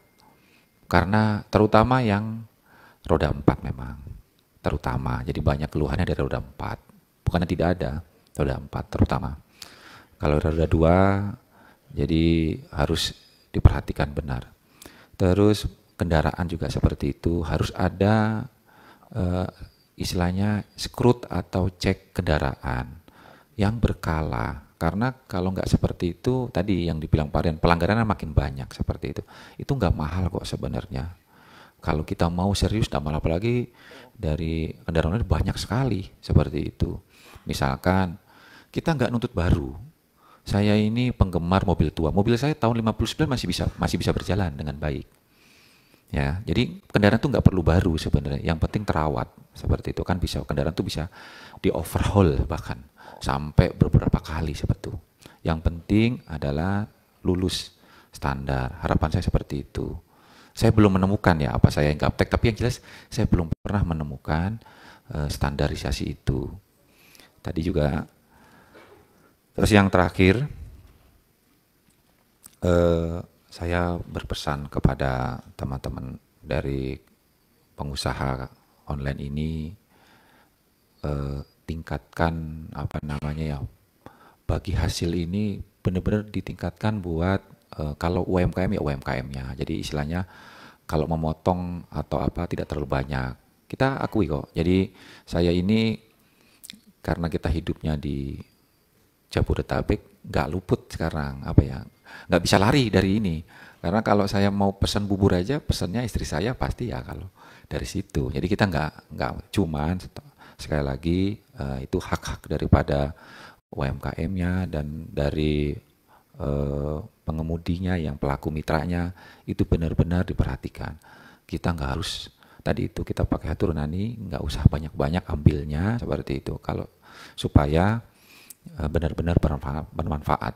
Kan kita juga pengen juga, mungkin ada kita tahu ya perusahaan, tapi bukan perusahaan transportasi, tapi perusahaan marketplace terbesar di dunia kan dari Cina seperti itu, karena tidak besar diambilnya seperti itu. Mungkin dari saya itu, Ketua. Terima kasih. Assalamualaikum warahmatullahi wabarakatuh. Terima kasih Pak Janmiko. Waalaikumsalam. Silakan Pak Arif. Terima kasih Pak Ketua. Teman-teman anggota Komisi 5 yang saya hormati, kemudian dari tamu kita pada siang sore hari ini, dari Gojek, dari Grab, dan Maxim ya. Saya ucapkan terima kasih atas kehadirannya, karena pada hari-hari ini kami di Komisi 5 ini sedang mengumpulkan bahan terhadap berbagai permasalahan yang kita hadapi sekarang ini, terutama ini keselamatan di jalan raya. Jadi penting datangnya Bapak Ibu sekalian datang ke Komisi 5 ini adalah kita ingin diberi masukan ketika kita akan membahas sebuah undang-undang ya tahun 2009, Undang-Undang Nomor 22 tahun 2009. Ini kira-kira persis setelah undang-undang ini lahir muncullah aplikasi-aplikasi ini. Kalau nggak salah 2010 ya mulai muncul Gojek ya. Gojek 2010 ya. 2015 ya, Uber ya 2010 itu ya. Jadi saya melihat selama belasan tahun teman-teman di industri ini gitu ya, entah tadi mendefinisikan namanya sebagai kemitraan ya atau hubungan industrial antara pekerja dan pemberi kerja misalnya, ini intinya belum terregulasi, belum terakomodir dalam sebuah aturan perundang-undangan di kita. Teman-teman hanya dilindungi oleh peraturan selevel menteri. Jadi kalau ditarik, ini nggak ada dasar hukumnya sebenarnya di dalam pranata peraturan perundang-undangan kita. Jadi Bapak Ibu sekalian, apa yang Bapak Ibu kerjakan dalam memfasilitasi rakyat kami gitu ya, rakyat kita ini, tentu kita berikan apresiasi. Tapi di satu sisi, ini juga harus diregulasi dengan baik, sehingga semuanya itu bisa terfasilitasi, ya, terayomi. Nah, tolong kami dibantu Bapak Ibu sekalian dengan data yang Bapak Ibu miliki, ya, ya dalam angka gitu, statistik yang baik, sehingga nanti produk dari undang-undang ini betul-betul itu yang ingin kita capai. Semua warga negara kita, ya, baik pelaku bisnisnya maupun masyarakatnya, ya, itu terlindungi oleh undang-undang ini. Ya, tolong dibantu nanti kami dengan data-data yang akurat, gitu ya. Karena kalau kita lihat sistem atau ekosistem bisnisnya, ini kan banyak terhubung dengan banyak pihak, gitu ya. Ada isu PDP misalnya, teman-teman termasuk yang mengkolek data pribadi dari driver, dari pengguna, gitu ya. Itu luar biasa loh, dan sekarang undang-undang PDP-nya sudah ada, gitu ya. Teman-teman tolong dijaga itu, nggak boleh sembarangan memanfaatkan data pribadi rakyat Indonesia. Ya. Kemudian yang tidak kalah penting adalah bagaimana teman-teman kita yang ada di jalanan sebagai, kalau tadi disebutnya kemitraannya itu ya, nanti itu persis yang disampaikan Pak Hamka juga perlu di-highlight ya. Kita definisikan yang teman-teman kerjakan ini apa, ya, sehingga bisa kita regulasi dengan tepat, mendefinisikan dengan tepat, ya, dengan angkutan umum yang lain. Terus terhadap kendaraan roda 2 yang ya jujur saja ya, cuman hanya peraturan setingkat menteri gitu ya, tidak ada cantolan hukumnya gitu. Bagaimana ketika terjadi tindak pidana di sana, bagaimana ketika terjadi sengketa perselisihan dan segala macam gitu ya. Jadi tolong kami dibantu supaya Undang-Undang 22 2009 yang akan kita revisi ini betul-betul mendapatkan masukan dari banyak sisi ya, sehingga ini bisa menjadi pegangan kita semua di transportasi, di keselamatan jalan raya. Itu saja Pak Ketua, terima kasih atas waktunya. Assalamualaikum warahmatullahi wabarakatuh. Baik, terima kasih Pak Januar Arif. Pak Daniel terakhir, silakan. Terima kasih Ketua. Assalamualaikum warahmatullahi wabarakatuh. Yang saya hormati pimpinan Komisi 5, para anggota Komisi 5, dan juga Bapak-Bapak dan Ibu sekalian perusahaan aplikator. Tidak banyak yang saya sampaikan karena tadi beberapa rekan anggota juga sudah menyampaikan banyak hal. Yang pertama, kita semuanya menyadari Bapak-Bapak dan Ibu sekalian, ini adalah bagian dari perkembangan teknologi yang terjadi dan kita tidak bisa menutup mata akan hal ini. Perubahan paradigma, perubahan tentang tata sosial kita dengan perubahan teknologi itu kan berkembang secara cepat. Cuman dalam kesempatan kali ini, kami sebagai anggota DPR RI, memang tadi apa yang disampaikan oleh Ketua, kita ini sedikit sekali mendapatkan informasi dari Bapak-Bapak dan Ibu sekalian. Saya yakin Bapak-Bapak dan Ibu sekalian juga ingin mendapatkan status yang jelas terhadap apa yang sudah dilakukan selama 10 tahun terakhir ini. Kita juga tidak mau berdiri, kita tidak mau bergerak, kita tidak mau berada dalam ruang lingkup yang abu-abu. Sekarang ini kan aplikator semuanya masih abu-abu, statusnya belum jelas. Makanya kita juga harapannya pertemuan kali ini kita bisa mendapatkan informasi yang utuh agar ketika nanti kita merancang undang-undang juga tidak ada yang dirugikan. Karena ketika aturan ini kan semuanya harus everybody happy. Perusahaan juga enak, kita juga kepentingan rakyat juga terlindungi. Kayak satu contoh tadi, mohon maaf ya. Semuanya sepakat bahwa mengatakan bahwa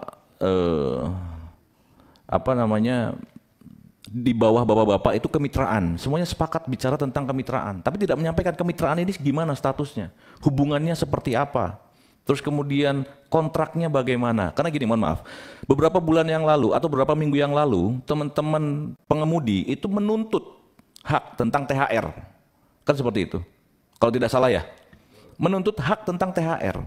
Kalau statusnya, kalau ini hak mereka, berarti ini kan apakah ini menjadi kewajiban dari perusahaan aplikator atau memang di luar kewajiban dari perusahaan aplikator?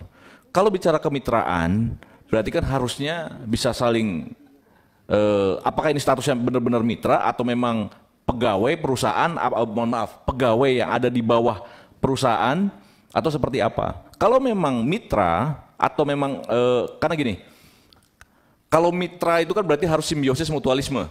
Tidak boleh hanya satu pihak saja yang diuntungkan. Semuanya juga harus merasa diuntungkan. teman-teman kemarin kita rapat dengan Badan Keahlian DPR. Saya sedih sekali.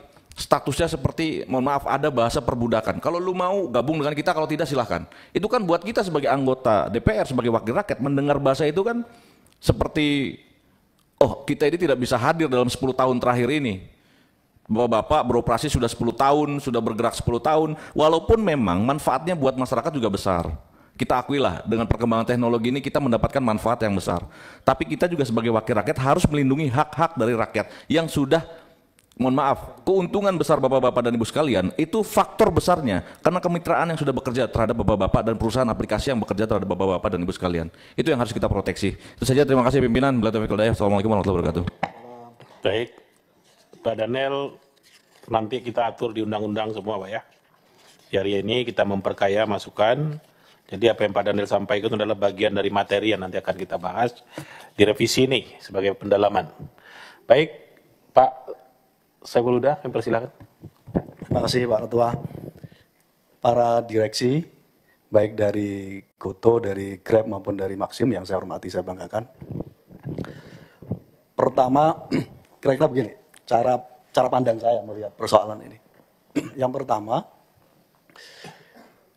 ekonomi digital kita ini sudah merubah berbagai tatanan dunia kerja kita secara global, tidak hanya terjadi di Indonesia.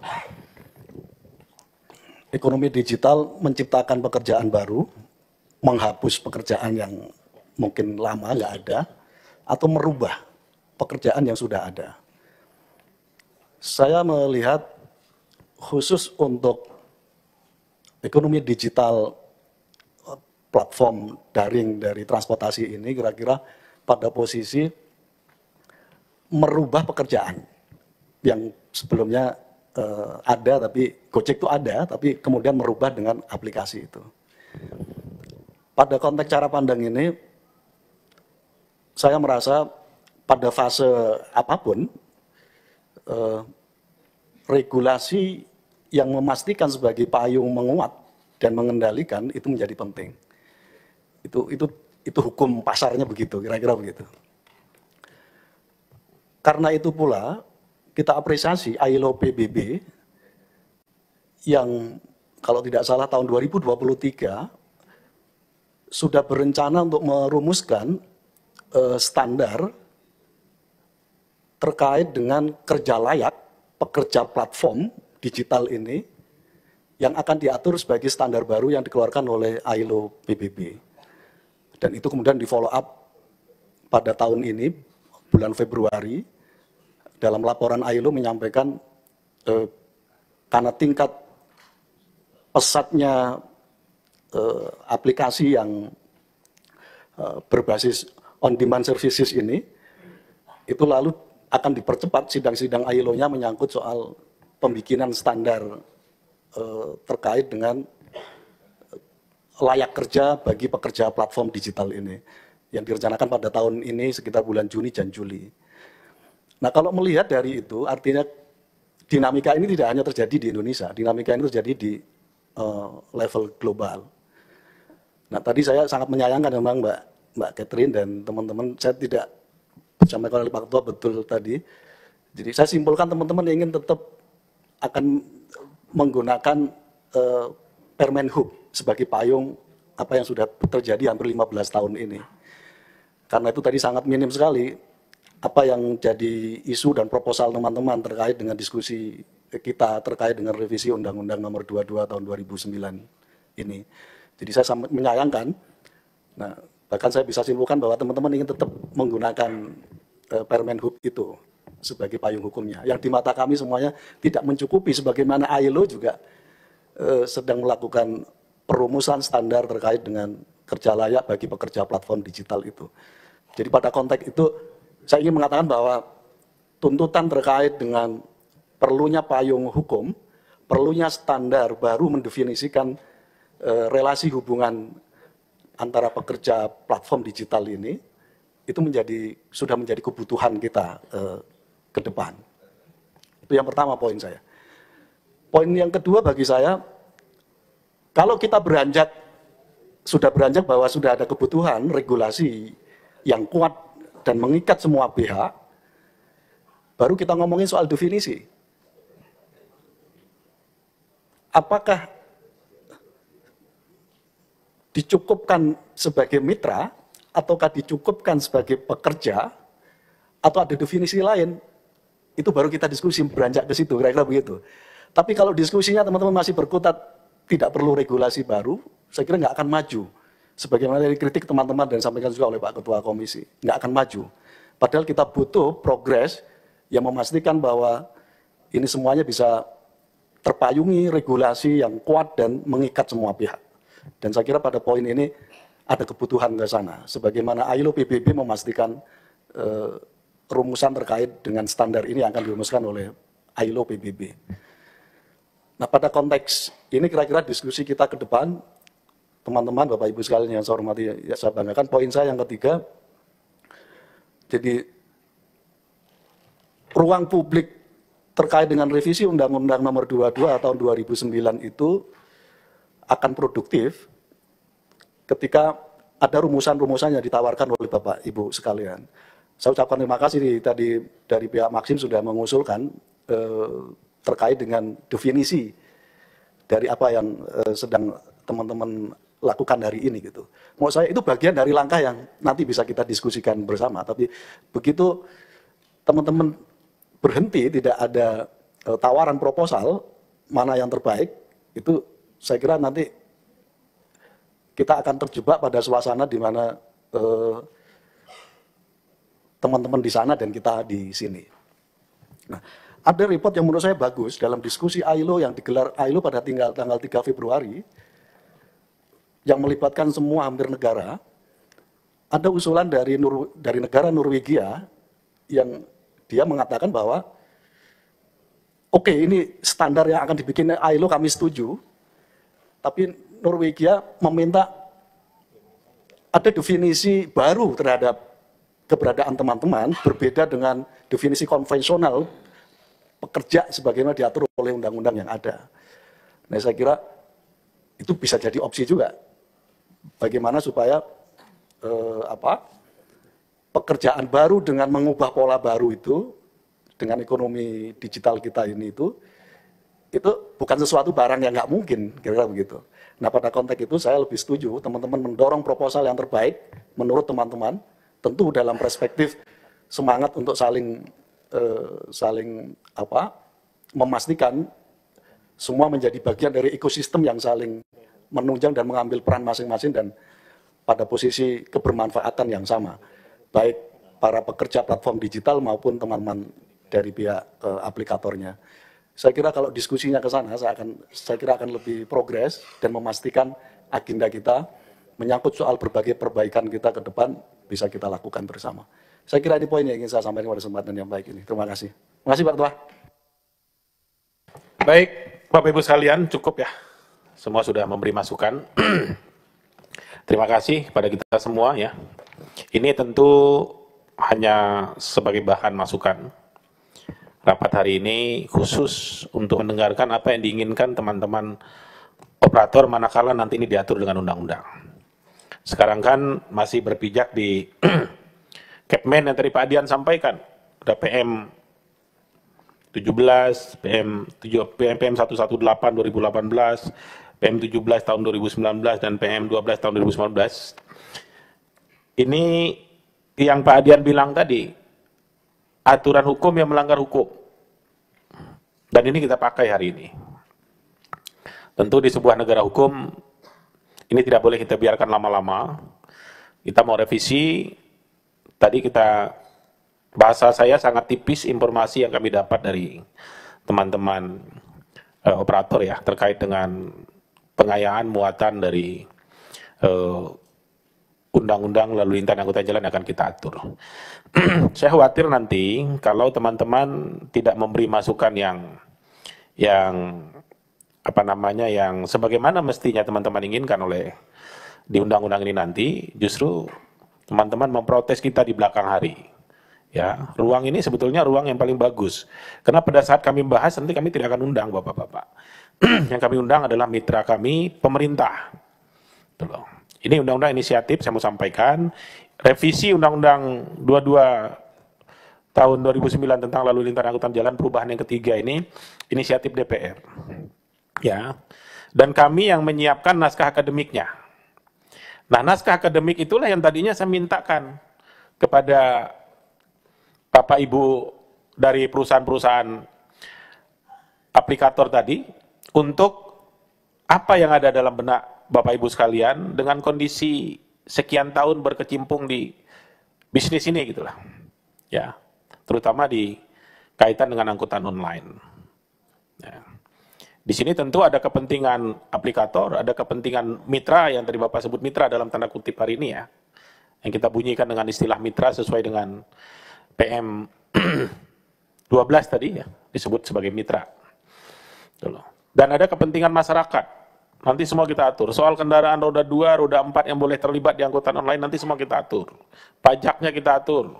Kemudian PNBP-nya kita atur. Karena preservasi jalan itu perlu duit, Pak. Ini bisnis kan menggunakan jalan sebagai basis bisnisnya, terutama yang angkutan. Baik, termasuk GoFood dan segala macam-macam lah terkait dengan transportasi ini. Ini jalan yang kita lewati kan perlu dirawat, Pak. Semua orang yang berbisnis di jalan, yang terlibat di jalan ini punya kewajiban kepada negara untuk menjaga kondisi jalan. Itu ada namanya preservasi jalan atau memelihara kondisi kemantapan jalan. Ini salah satu sumber pembiayaannya nanti adalah dari pajak. Termasuk juga pendapatan negara bukan pajak yang berkaitan dengan hal itu.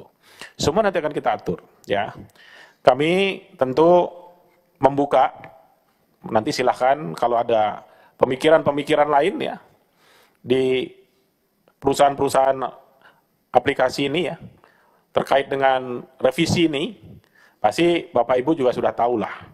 Karena kalau saya tidak salah, waktu dulu kita merevisi pertama yang tidak jadi ya di periode lalu, juga sudah pernah kita undang, ya, dan pasti masih punya data lah di kami apa yang perlu penguatan supaya nanti saya pengen undang-undang ini adalah untuk kepentingan semua pihak.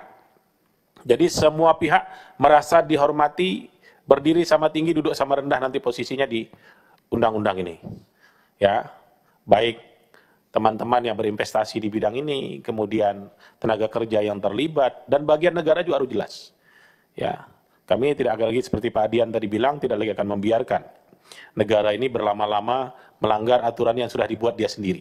Ya, ini sebetulnya semangat dari komisi ini untuk segera melakukan revisi ini. Ya, saya tidak bicara hal lain ya, karena kita tidak rapat pengawasan hari ini semata-mata kita terkait dengan isi dari muatan Undang-Undang Lalu Lintas Angkutan Jalan akan kita revisi. Nah, terkait masukan teman-teman dari beberapa tentu akan kita bawa di arena lain. Nanti kami mungkin setelah ini kita rapat dengan Masyarakat Transportasi Indonesia, kemudian Badan Perlindungan Konsumen, terus nanti kita akan undang Menteri terkait dengan apa yang disampaikan oleh Pak Adian dan teman-teman tadi terkait dengan pengawasan, baru nanti ada kesimpulan. Sebelum undang-undang ini nanti disahkan, apa yang harus dilakukan oleh pemerintah. Termasuk kesimpulan rapat yang diinginkan oleh Pak Adian tadi. Ya memang kalau sekarang bukan arenanya Pak, ini bukan agendanya, itu nanti kami dengan pemerintah. Ya, pemerintah lah yang nanti membuat keputusan atas kesepakatan yang kami ambil bersama dengan pemerintah. Saya rasa itu barangkali Bapak Ibu sekalian ya, karena ini sifatnya masukan, tentu tidak ada tanya jawab kita di sini ya. Hanya kami sudah mendengar dan teman-teman sudah memberikan tanggapan. Tapi sebagai pimpinan saya ingin undang-undang ini adalah mewakili kepentingan semua pihak.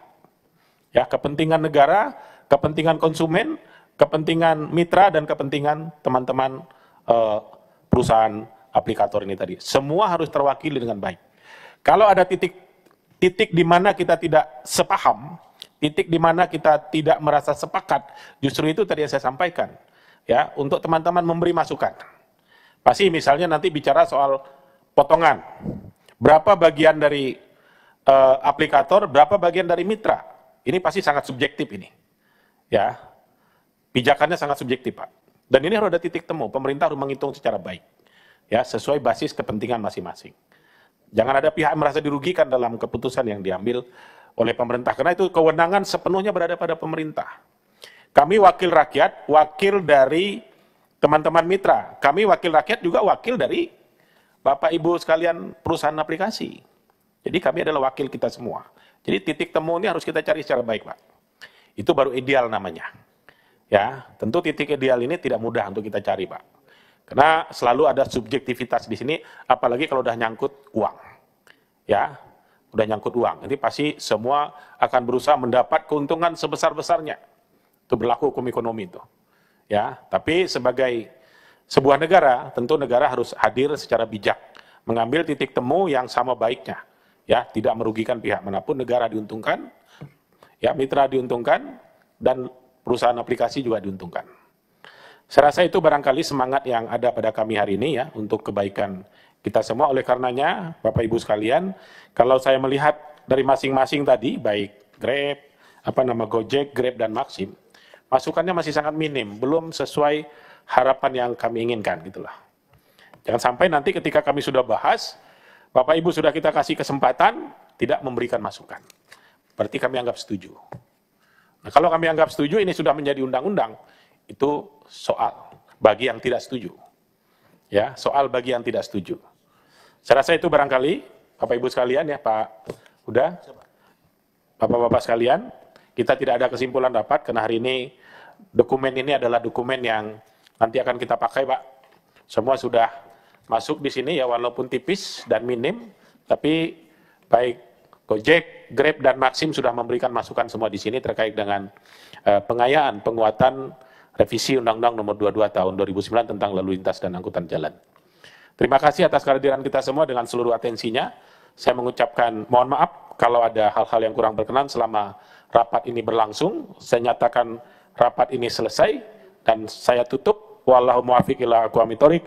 Assalamualaikum warahmatullahi wabarakatuh. Rapat selesai. Terima kasih, selamat sore dan salam sejahtera bagi kita semua.